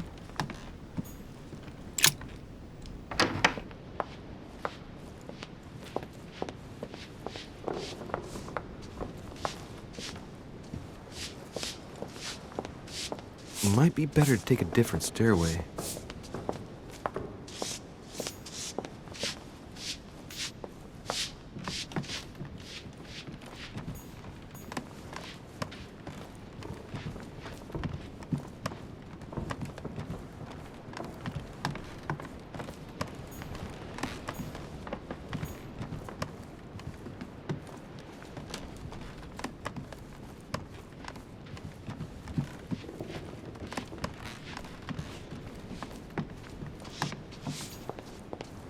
Might be better to take a different stairway.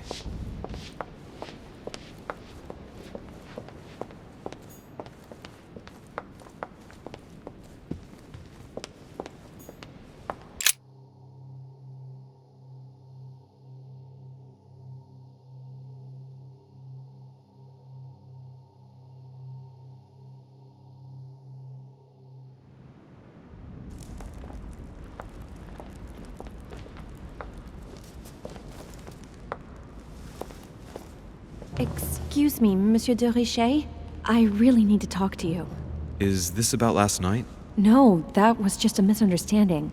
I'm sure it was a little bit my fault, too. There's no excuse for that man's horrible behavior. You ought to tell Sir Home. Look, the only thing that I care about is that I've lost something precious. I'm not worried about Jacques Peru. You didn't happen to lose this, did you? Where did you find it? In the small salon. It's the only reminder I have of my beloved sister. I thought that swine stole it from me. You're her son. Sarah de Richet's son. Yes, why? Last night, I found out that your mother was on the island. What are you doing here?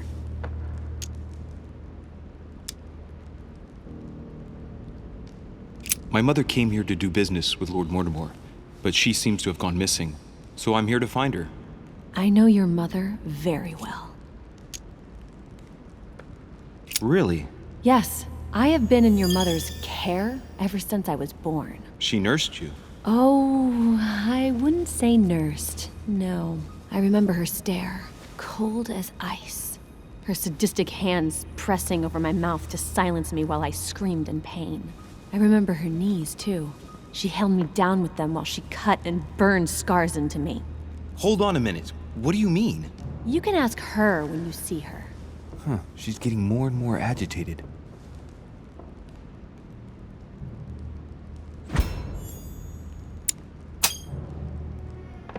And next you're gonna tell me my mother's also responsible for that scar on your head? My heart stopped twice during the operation. I lost my memory for 6 months. You obviously have no idea of the abuse your mother inflicted on me. Wait. There must be some kind of mistake. My only mistake was ever meeting your mother. She's able to describe every detail without hesitation or getting flustered. It's becoming difficult not to believe the poor girl. Look, I've got to go. Wait. I need to know more about you and my mother. Why did she put you through all of that? There must be some reason for what she did. What's the point of rubbing salt in the wounds?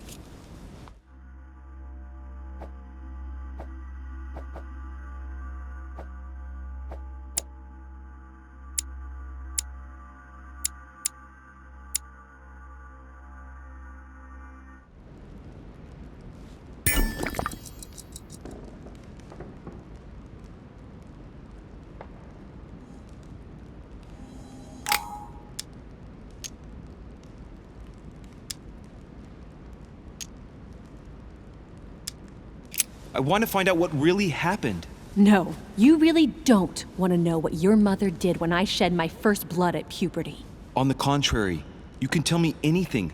Let me be my own judge. I know your little game. You're no different from the rest of them. You couldn't give a damn about me. The only thing you're interested in is finding out about your mother. Don't say that. Not everyone wants to use you. Some people care about you, don't they? Haven't you got a sister? Yes. I'm sure she loves you with all her heart. She's the only one who cares about me. I would have put an end to it all by now if it weren't for her. Since you insist, I'll tell you how I met your mother. Thanks for trusting me. You see, before I was born, my mother often suffered from hallucinations and fits of anger. Soon people could barely recognize her. She became a completely different person. So my father spent an enormous amount of money paying for the best doctors, but none of them were able to cure her. The last resort was to call a priest. So, is that what your father did? No. He went to an expert in the occult. Ah, my mother. Her reputation already extended beyond our borders. My mother's fits stopped at my birth, and Sarah de Richet concluded that the evil had passed into me.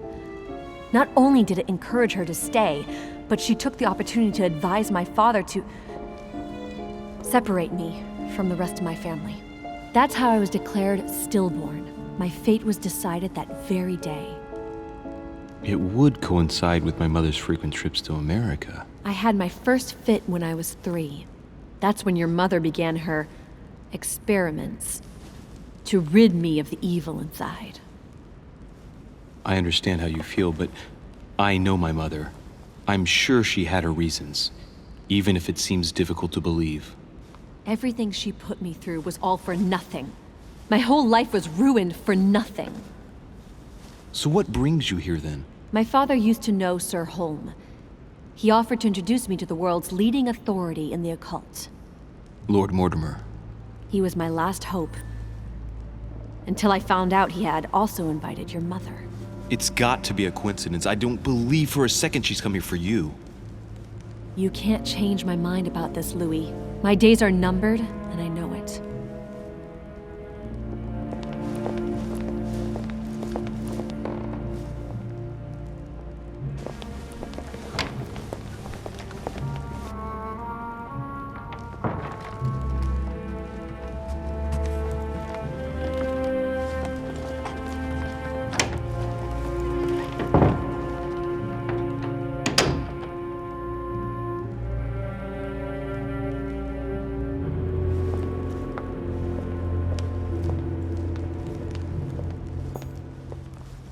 What can I do for you, sir? I am at your service day and night, sir. As I was unable to bring my personal effects with me, I was wondering if you could find me a few items. Of course, sir. What would you require?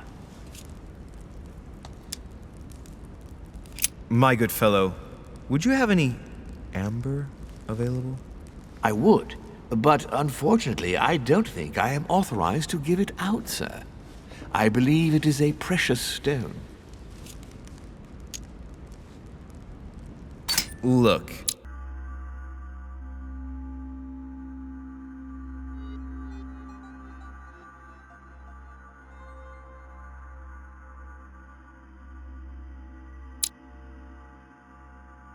You aren't going to kick up a fuss about a vulgar piece of resin, are you? Don't believe what they say about amber. It does nothing to warm up infants' bodies, let alone prevent toothache. And neither does this fossil oleoresin stimulate fertility. You can believe me. Thank you for educating me. I didn't know. Here you are, sir. Does sir desire anything else?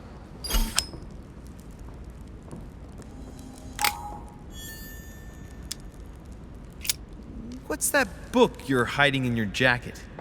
The Sorrows of Young Werther by Goethe, sir. And I am not hiding it. Hand it to me, please. It is damaged, sir. I would never dare lend sir a book in such a pitiful state, sir. I took it to restore. Hang on, but it's mine. Beg pardon, sir? It's my book. I'm telling you, it's my book. With all due respect, sir, I hope sir will understand that I have doubts. You see, I found it in Lord Mortimer's library. Huh, there you are then. That's exactly where I left it. I am quite put out, sir. I don't know what to say. In that case, I suggest you say nothing and hand it over. But Now! But sir, Very well, sir. Here you are. May sir take good care of it. It is damaged. And you've damaged it as well? Well, bravo. Bravo. No, I didn't do anything. It wasn't me, sir. Say pardon. Pardon me, sir. Very good. There were some other things I wanted to go over with you.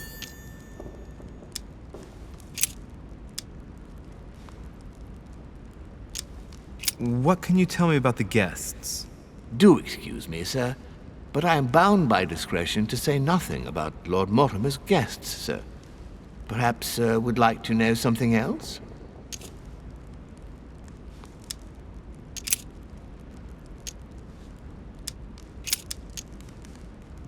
I would like to speak about your master, Lord Mortimer. Do please excuse me, sir, but I shall make no comment about my master. Is there anything else that sir would like to know?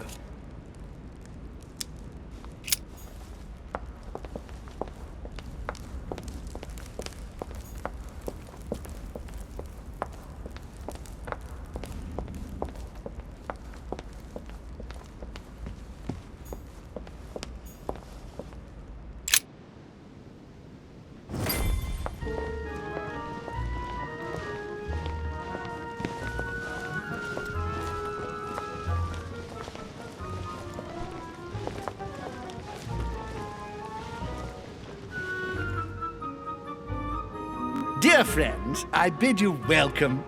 I hope the night was not too short. Your Eminence, Duchess, Monsieur de Richet, allow me to introduce our new guests. They arrived during the night. Johann Christoph von Wollner, Minister of Religious Affairs and close aide of Frederick William II, King of Prussia. Napoleon Bonaparte, Lieutenant of the French Revolutionary Army. And Jacques Peroux, French Revolutionary Tribunal Judge. Unfortunately, my friends, Lord Mortimer will not be joining us this morning, but he should be with us later. So, let us begin. What is Mortimer playing at? He tells me to come urgently and he sends no one to meet me?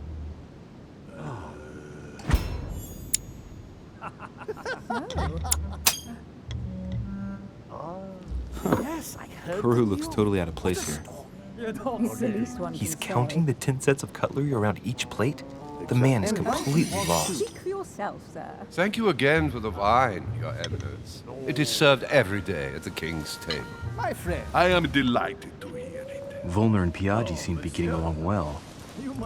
My dear Johann, how are you? Glad to make landfall at last. And yourself? Very well. And your husband? He's poorly. The French Revolution gives him terrible headaches. Oh, I understand. I shall feel better too as soon as the situation is settled.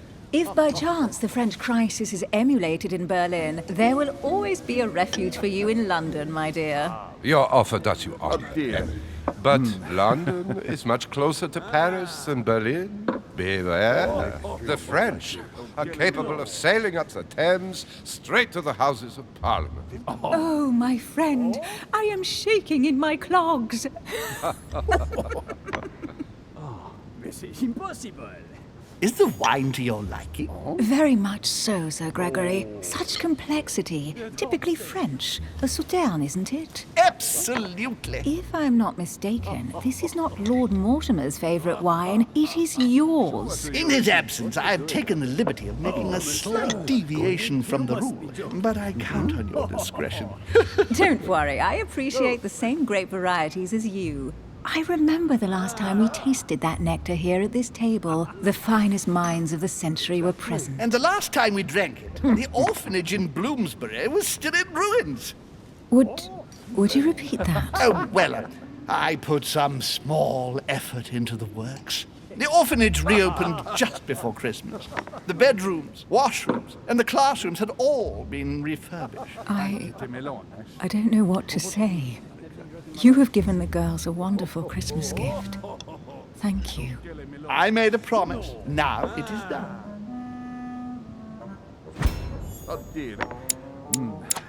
Very funny, sir.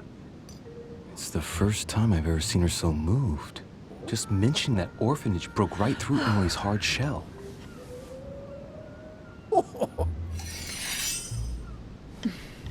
Is everything all right? Yes, thank you.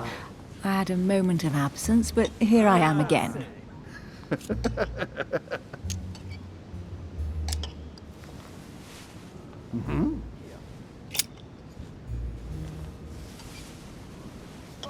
What do you think of Volner? The Prussian king is his puppet. I find it hard to believe the king of Prussia is so weak. Be careful. Volner is as influential as he is dangerous. You seem to know each other well. We used to work together. I see. Yes, I heard the news. What a storm. Have you any information on this Napoleon? Who does not know of her, sir?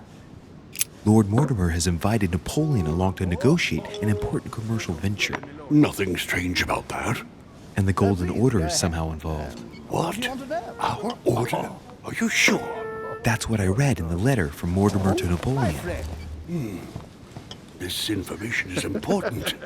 Thank you, Louis. That's right. Monsieur de Richet? It would seem we have common interests. Could we speak in private, please?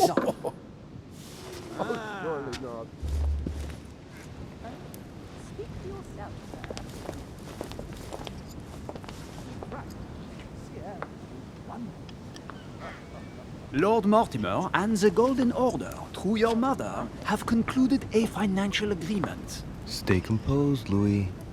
I'm listening.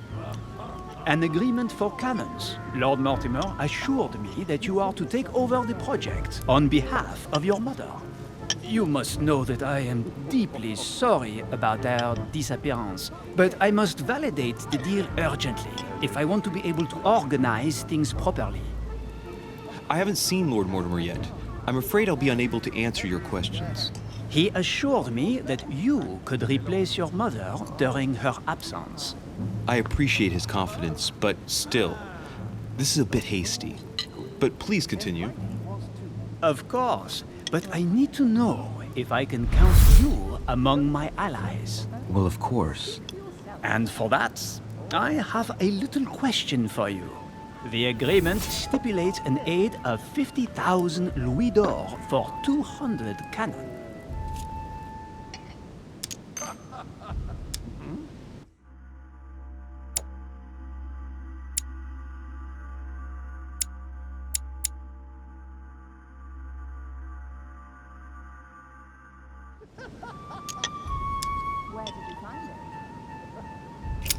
Surely such an amount will buy twice as many cannons. Don't try to pull a fast one on me.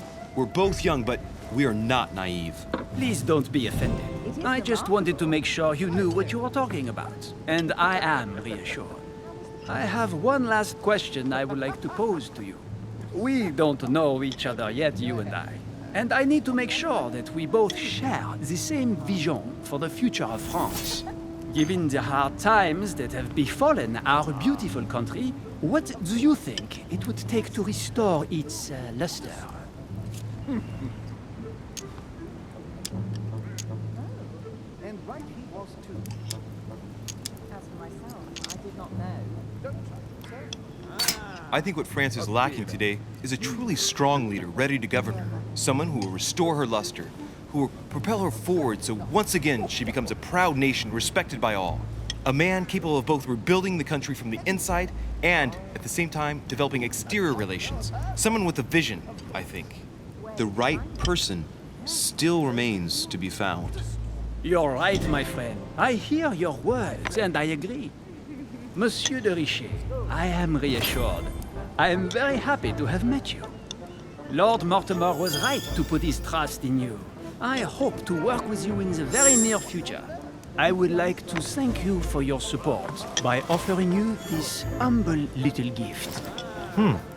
Reflections on the Revolution in France. Mr. Bonaparte, I thank you for this gesture, and please know that I, too, am delighted to have met you. My friends, I would like to say a few words, please. I would like to thank Lord Mortimer, and you, Sir Holm, for bringing us all together here. Those of us for whom it is not the first time here, like me, are all trembling in sweet anticipation of the arrival of our host. For the rest, I would like to reassure you that Lord Mortimer always has a few surprising projects to propose. But I can assure you that each and every one of us has always benefited from them. The last time I came to this place, Lord Mortimer offered to help me in my electoral campaign for the presidency of the United States. And it is eminently clear that his support was an invaluable aid to us. We are here among like-minded people. So let us put aside the conflicts in which some of our nations find themselves at present. So I raise my glass in honor of you all, my new and old friends. I trust you shall not be disappointed, Mr. Washington.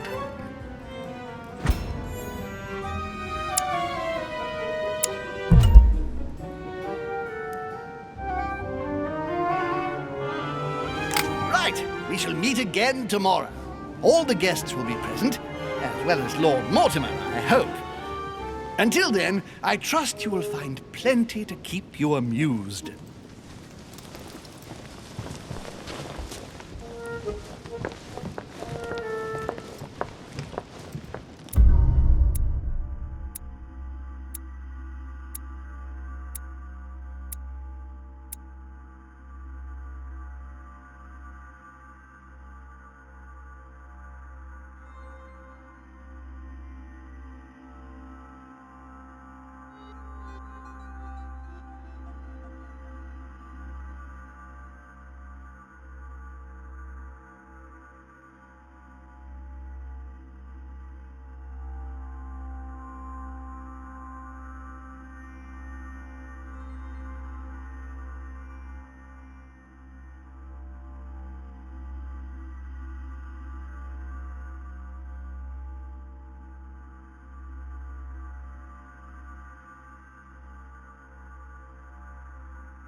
Let's recap.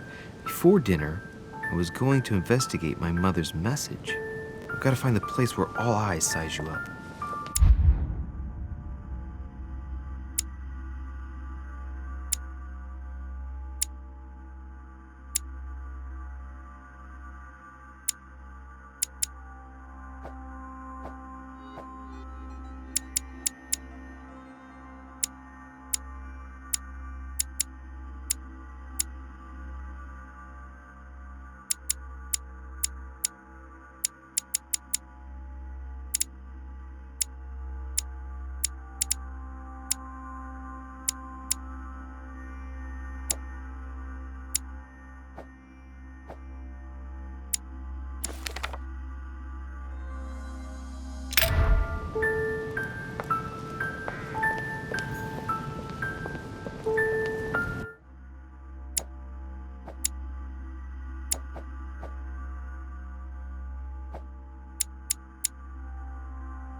Well, Your Eminence, do you still have any room left? Ah, my son, the sin of gluttony is the most difficult of all in my eyes.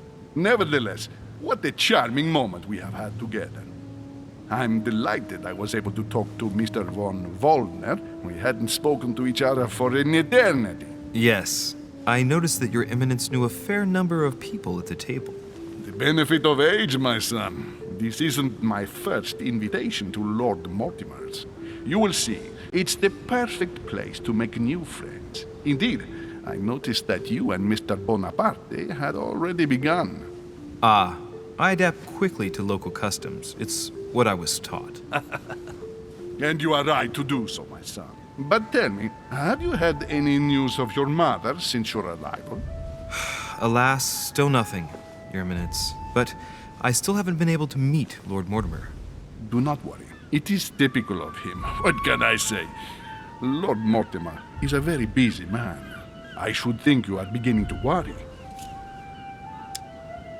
Well, I must admit, Your Eminence, indeed it does worry me. I understand, Louis. But continue to have faith in Sarah. You'll see, I'm sure, that in a few days we'll all be laughing together. That's all I hope for, Your Eminence. But while I have you with me, I have a question for you. Go ahead, Louis. What can I do for you?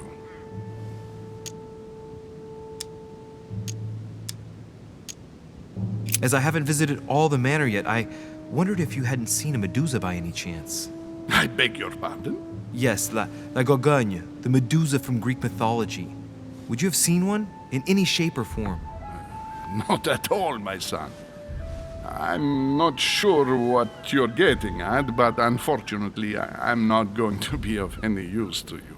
Thank you anyway, Your Eminence. I won't take up any more of your time. On that last word, then I shall leave you to fight your demons. See you later, Your Eminence. See you later, my son.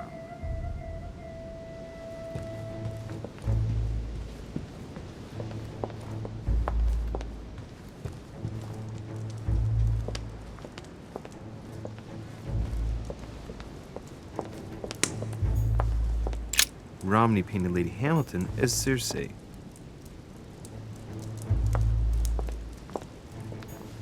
Circe preparing wine. What better trap for Ulysses? Discourse on the Method by Descartes. This book changed the way I look. Carmelite water. They say that if you drink this, it gives you a real boost.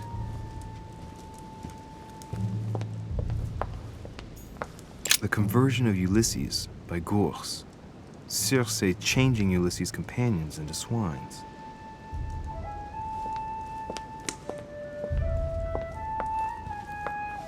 Circe turning Ulysses' companions back into humans. Ulysses and Circe at the table. If I were you, Ulysses, I wouldn't drink the wine.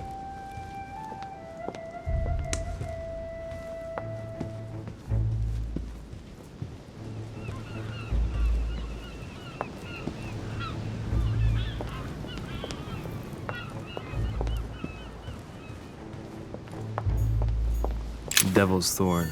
I'll keep it. The lock is surrounded by a triple circle.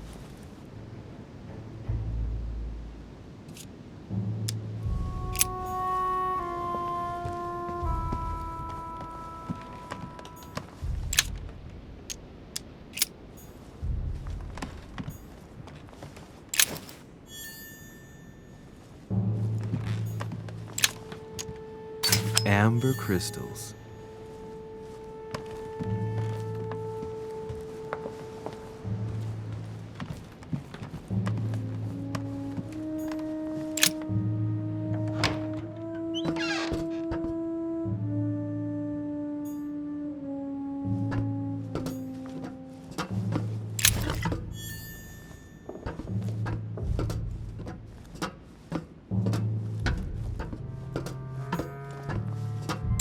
Atrus, the Miller brothers. Mother expressly forbade me from reading it.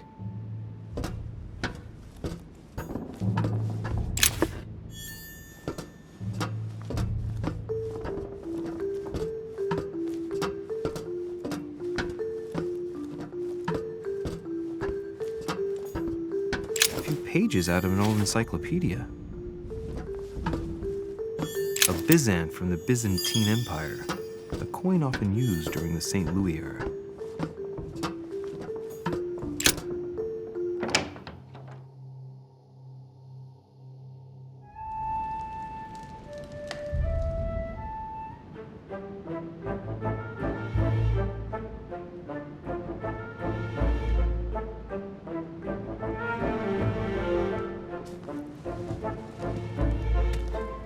Where all eyes size you up.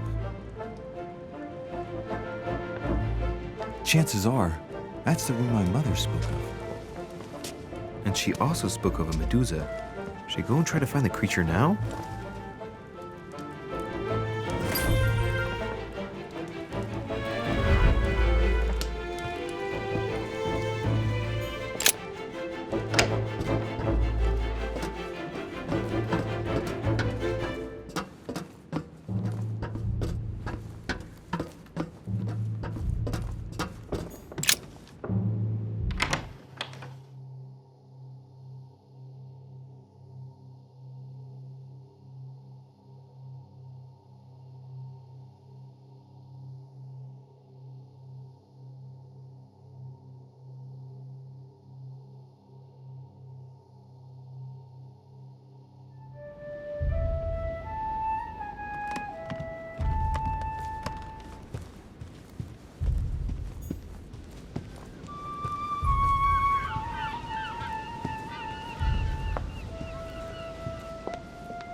The only person sizing me up here is that monumental Zeus.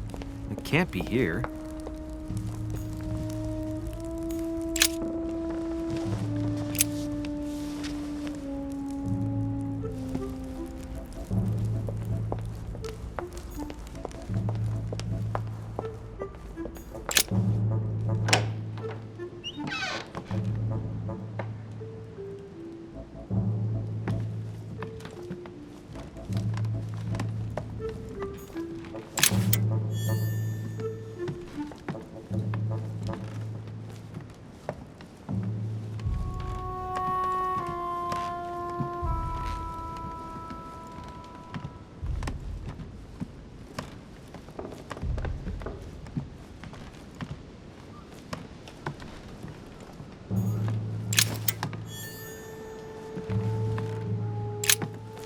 There's a pattern with 5 circles on this chest.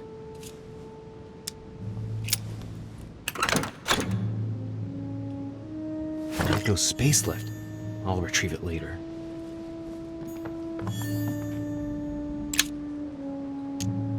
Amber. Amber crystals.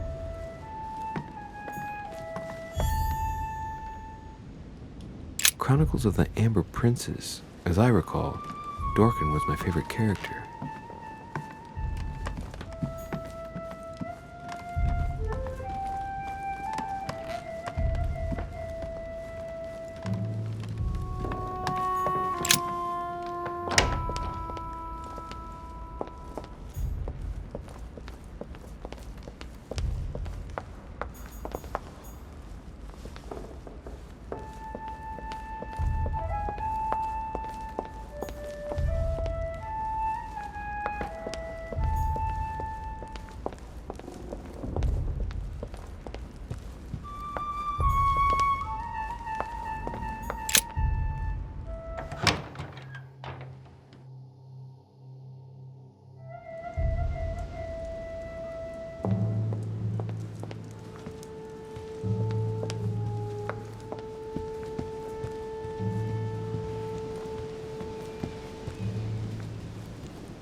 Liberty or Death by Regnault.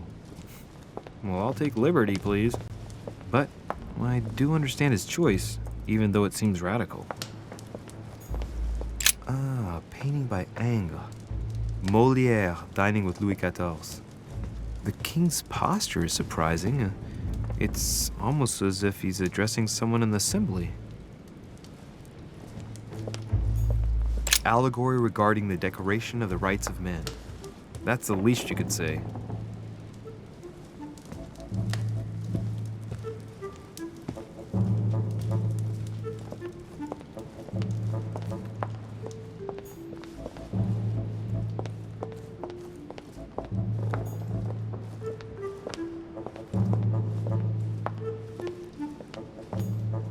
Christ Crucified by Velázquez. Look, someone's left a note there. Reserved for the Duke of Alcudia. The Song of Roland. Roland feeleth his death is near, his brain is oozing by either ear. With his brain oozing, it's already remarkable that he can feel anything. Ah, François Ier, Receiving the Holy Family, a painting by Raphael. A fragment of amber. The Fall of Phaeton, another painting by Rubens. Poor Phaeton, struck by lightning for borrowing his father's chariot and losing control of it. Moral, don't steal Dad's chariot. A fragment of amber. The Company by Rembrandt.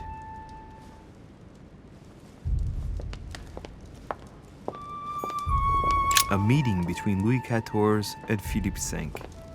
I wonder why Mortimer's particularly fond of this painting.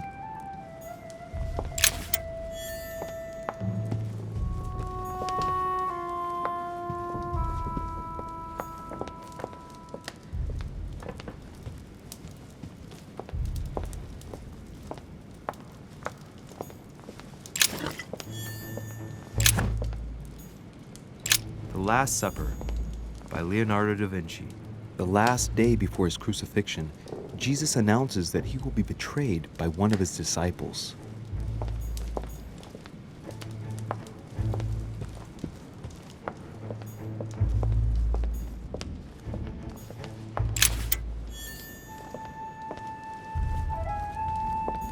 Celia. That name means nothing to me.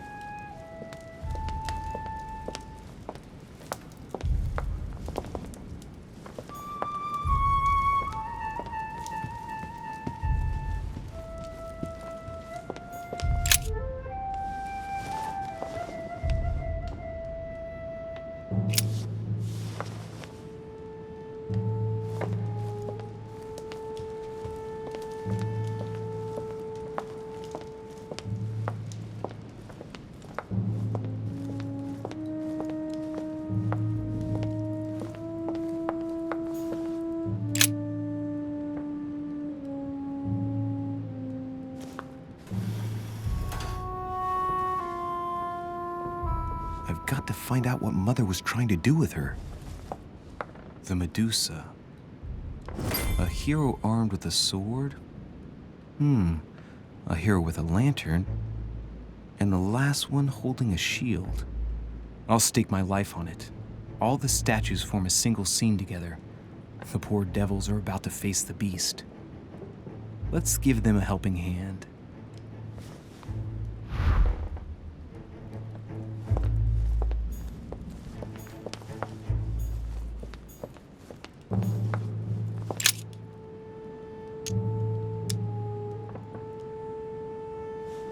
The clue I found said, "Beware hero.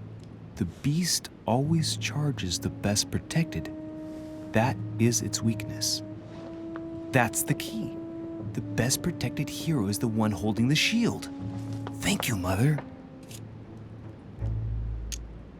In Greek mythology, anyone who looked into the eyes of the Medusa turned to stone. So the monster's statue must be turned towards someone who can protect their eyes. It can only be the hero holding the shield.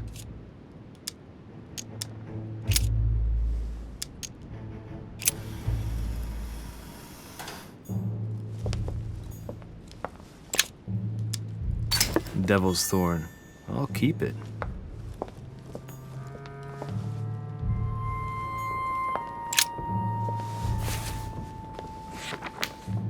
The Origin of Myths, a reinterpretation of legendary creatures. Just what I need. The text is in French on the left-hand page and in Latin on the right hand. Let's find the chapter on the Medusa. Hang on. This version is significantly different from the regular one. It recounts how men have always belittled women in society. Harpies, mermaids, the chimera, the hydra, the gorgons.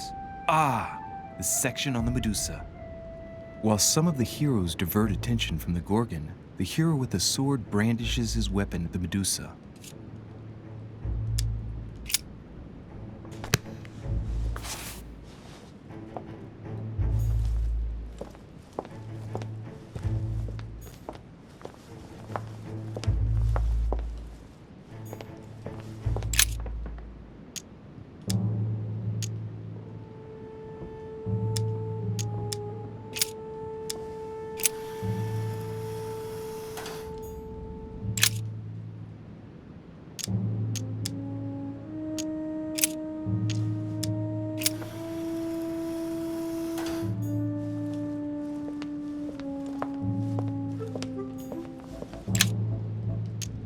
Honey, I couldn't have hoped for better.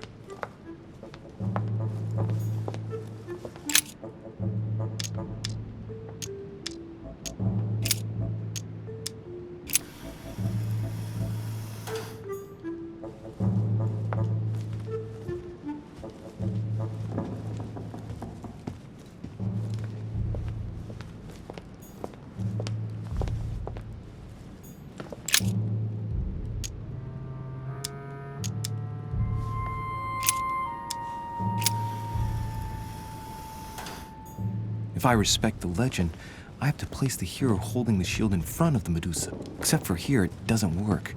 There must be something else.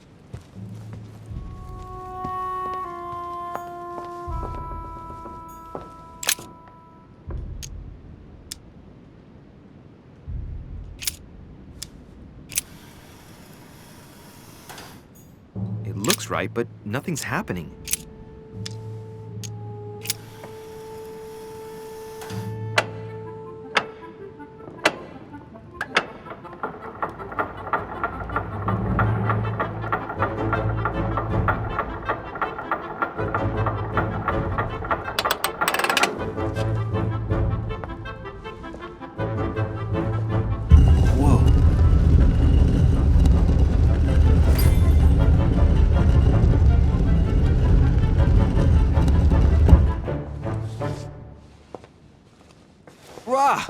For Pete's sake, Emily! You scared the pants off me. Don't ever do that again. Well, keep your nose out of my business then. I don't know what you're talking about. Stop fooling around and tell me what you're doing here.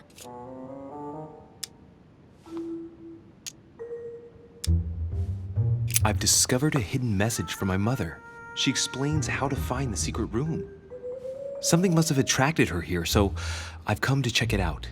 And you? What brings you here? My, you're curious. Let me guess. Go on then, impress me.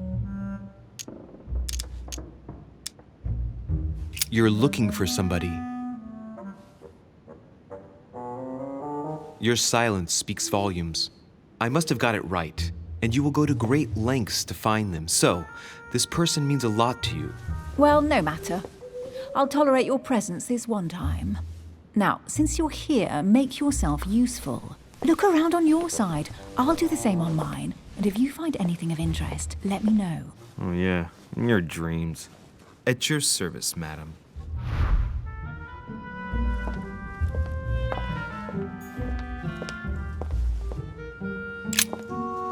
I found an amazing ring. There's an inscription engraved on it.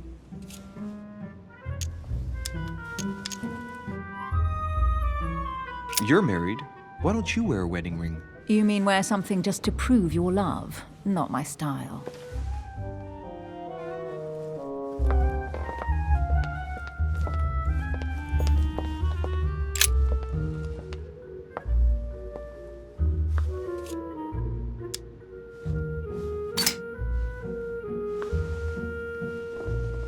The heavenly symbols refer to Pandora's box. Emily, I'm pretty sure I've got Pandora's box. Of course you have. You see an earthen pot and you immediately assume it can only be Pandora's box.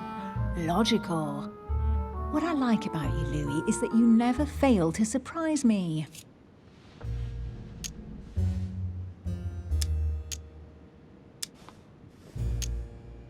Emily, what if I open the jar?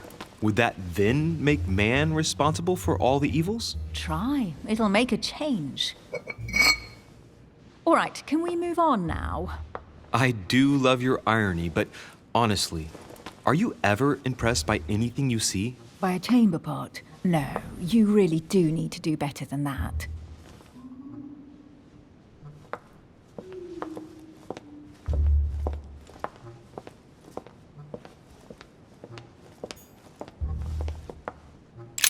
A golden fleece. It's freezing. Hurry up.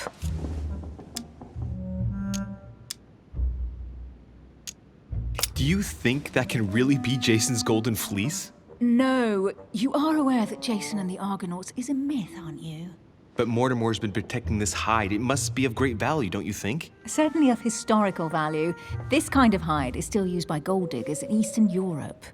Now you see how easy it is to obtain a legend. Why do you have to act so nonchalant every time I show you something?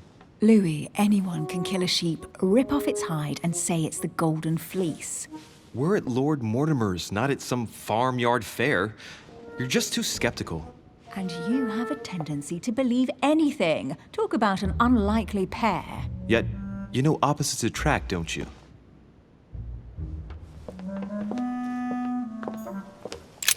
An unofficial gospel?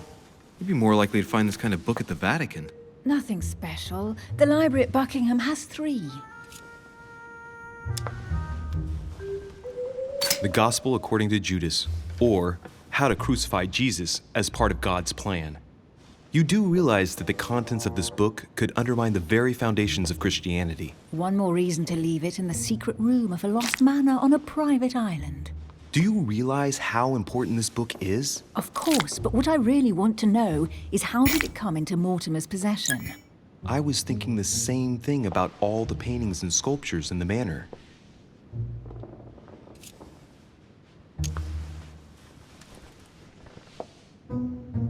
How did the English manage to get their hands on them?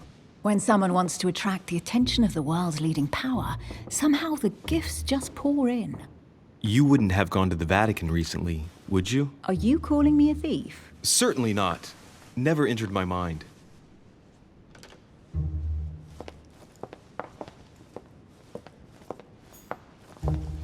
Hey, Mortimer's the author of this work. It talks about his passion for art.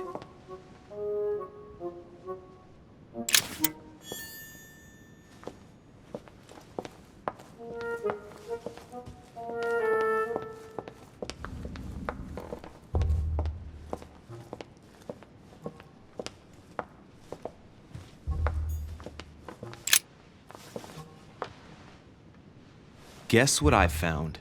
The Holy Grail. Older than that. A piece of Noah's Ark. Not that old. This could go on for hours. Just tell me. Caesar's laurel wreath.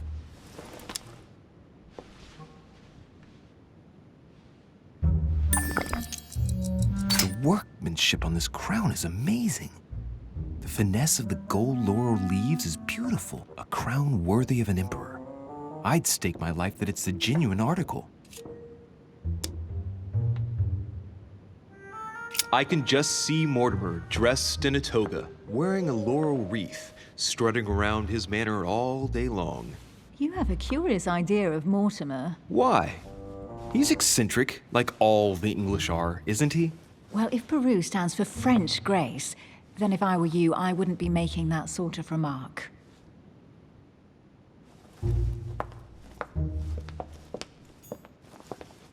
Well, looks like a pamphlet on different political regimes, written by Mortimer himself.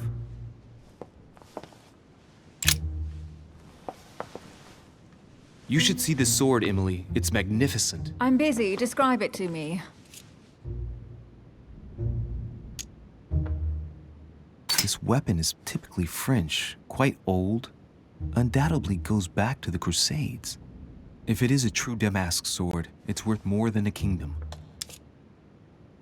Brass quillons and knobs, a beautiful cruciform line. Judging by the wear and the technique used to forge it, this sword dates back to the Crusades, and it must have belonged to a wealthy knight. There's a date, MCXC, 1190. That's right, forged for the Crusades.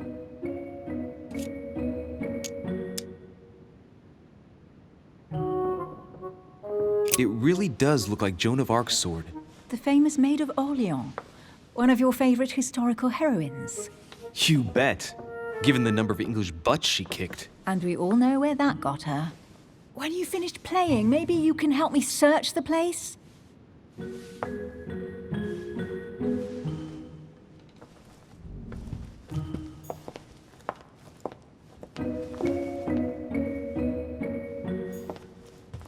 A fragment of amber. Here's something interesting. A manor in Maine, hundreds of acres of land in Catalonia, properties in Shanghai.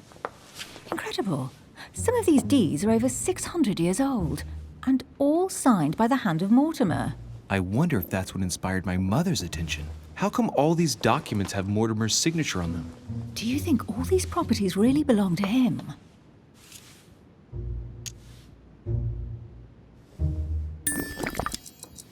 See those fine scratches around the words? Yes, and? The ink barely spreads on the paper. It spreads exactly the same way on the signature. The deed was written using the same ink. If it is a fake, then it's a professional job.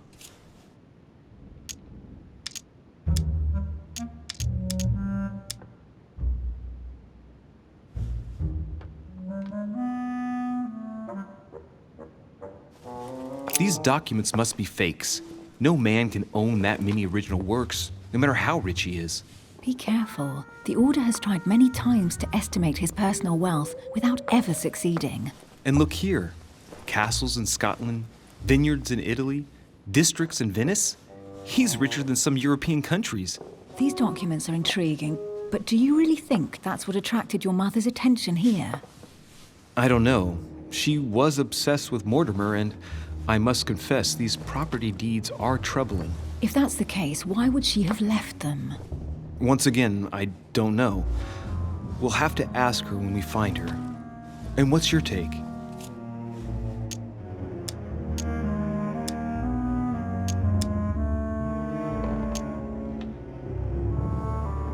How did Lord Mortimer get all this? It's just crazy. Secret connections, money, or a well-kept family treasure passed on from generation to generation.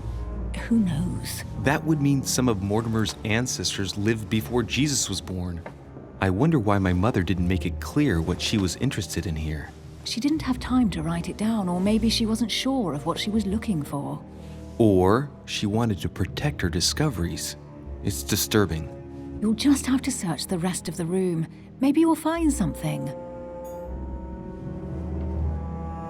Carry on searching.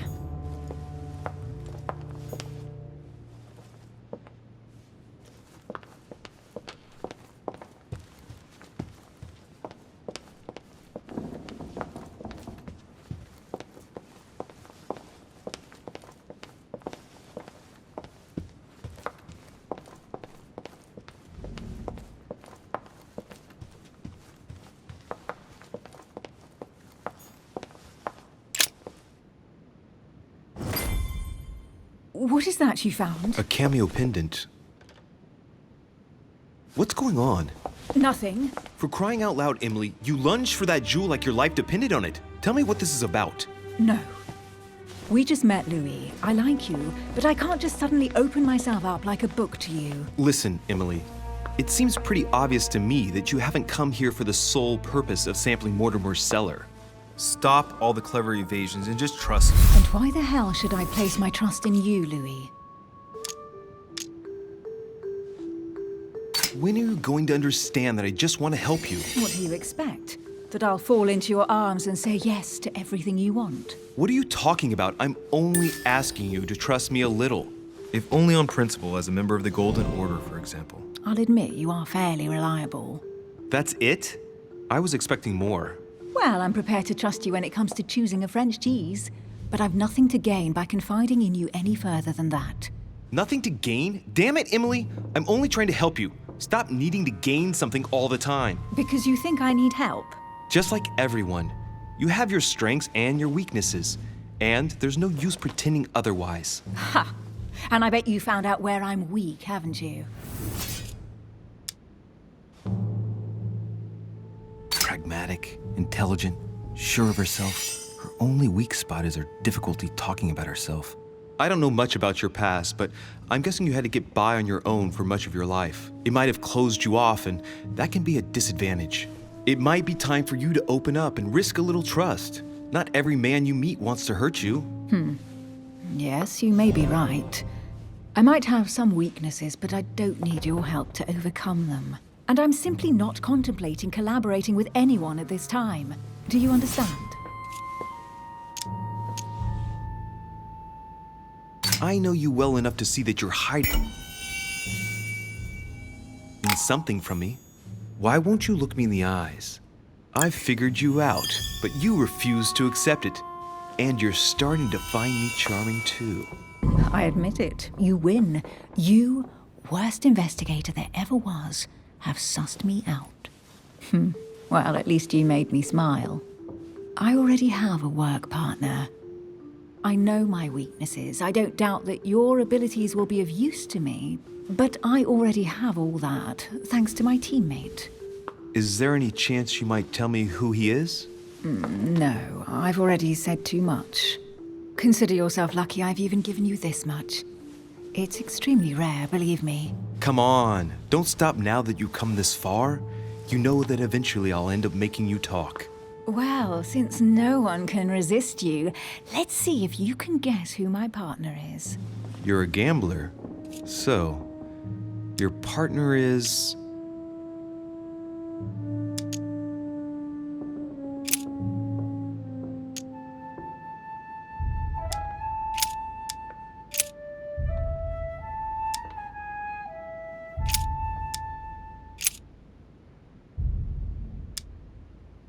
Your sister.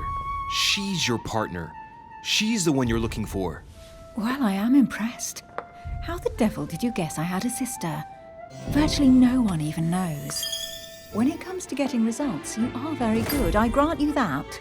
You deserve to know why the sight of the cameo pendant affected me so strongly. I thought it belonged to Emma, my twin sister. Oh. Now I get why you said you had a memory for two. Yes. You can't imagine to what extent, though. As children, everyone got us mixed up. So one day we decided to play along. Since then, we have become one and the same. We have officially erased the identity of my sister Emma. Emily Hillsborough. The woman with two faces. Clever. But isn't it complicated? How do you make it work? One of us has no existence in the outside world. We share everything. First for one, then for the other. We dress the same, wear the same makeup, we speak the same. We've learned to act as one. When we accept a mission, we both turn up. This time, though, she went ahead, and I was meant to wait for her on the mainland. She was meant to meet Sir Home and bring back the details so we could work out who would follow up. And there was a problem? She was supposed to return from Mortimer's 1 week ago. The boat turned up at Plymouth, but alas, no trace of my sister. Instead, a sailor passed me a message from home, notifying me of her sudden disappearance. So, my mother and your sister go missing just a few days apart.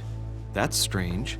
Maybe their disappearances are linked. It's clearly a possibility, but up to now I haven't found a trace of either of them. None of this is very reassuring. By the way, Louis, now that you are in on the secret, you are obliged to keep it to yourself, or you will pay very dearly. Don't worry. Your secret is safe with me. It's time to leave.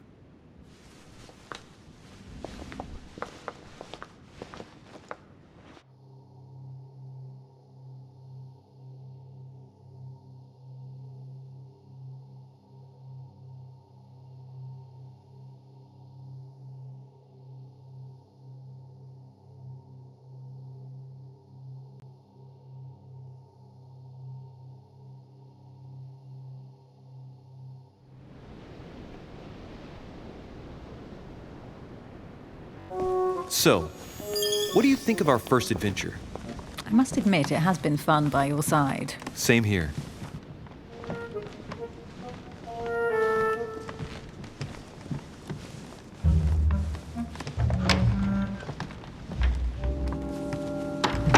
Oh, she's been drinking too much again. Louis, I need to talk to you right now. Good evening, Elizabeth. Actually, this is not a good time. I'm begging you, please don't leave me alone. I'll be waiting for you in your room, but don't be late.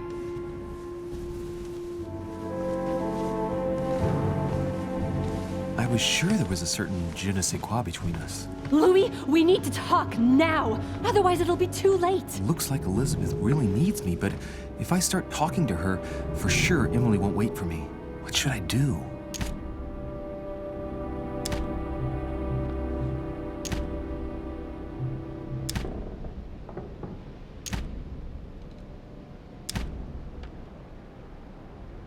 Excuse me, Elizabeth, but some very urgent business has cropped up. We can speak tomorrow. No, Louis, don't leave me alone. They've come back. Good night, madam.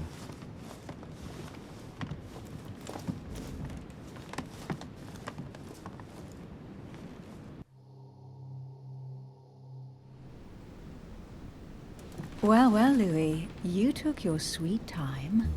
What did our poor Elizabeth want?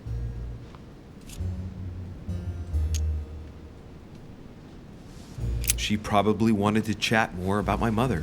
Really? So Miss Adams is somehow linked to your mother? In a way, I guess she is. But I thought all of that could wait until tomorrow. That young girl seems very... Emily? Have I misunderstood something here? What are you doing in my room? And for a while now, the question has been nagging at me. And that explains why I now find you here, in my bed. Go ahead. Ask me the question that's been burning at your lips. I know your mother was here to meet someone, but I can't figure out who. Oh, so that's what's been hiding behind all this. We are both members of the Order, Louis. Let's try to be honest with each other. I have followed with great interest your affair in Paris, in connection with Mr. von Borchardt. You managed to steal something from him, if I'm not mistaken. Are you talking about the Book of All Mysteries? Al-Azif? That's right, Louis. A valuable bit of plunder, isn't it? Yeah. When we finally found it, we took it. And where is the book right now? Amazingly, it's right here. Mother took it with her when she came. This is quite fascinating. But just what did Sarah expect to accomplish here? If only I knew myself. My mother always takes a sly pleasure in telling me as little as possible. Oh, poor little Louis. Your mother hides things from you. That's not very nice. No, it's not nice at all. And you? What were you supposed to do once the book was found? Give it to our sponsor, of course. Sir Gregory has more than one card up his sleeve. So you mean home is playing both sides? Right. Enough chatting. Come and join me instead.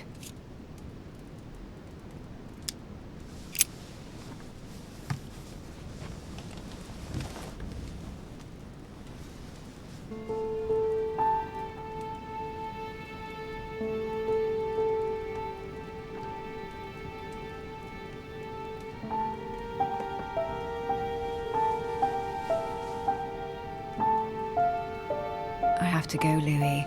I don't want anyone finding me here in the morning. You're right. Well, have a good night. Good night.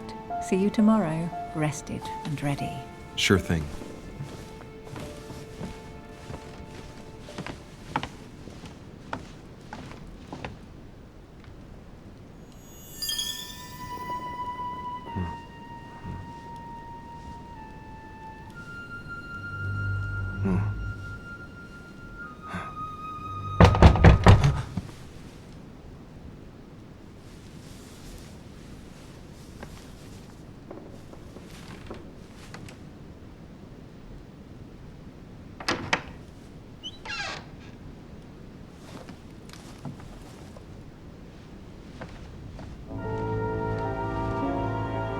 Lord Mortimer? Monsieur de Richet, at last we meet.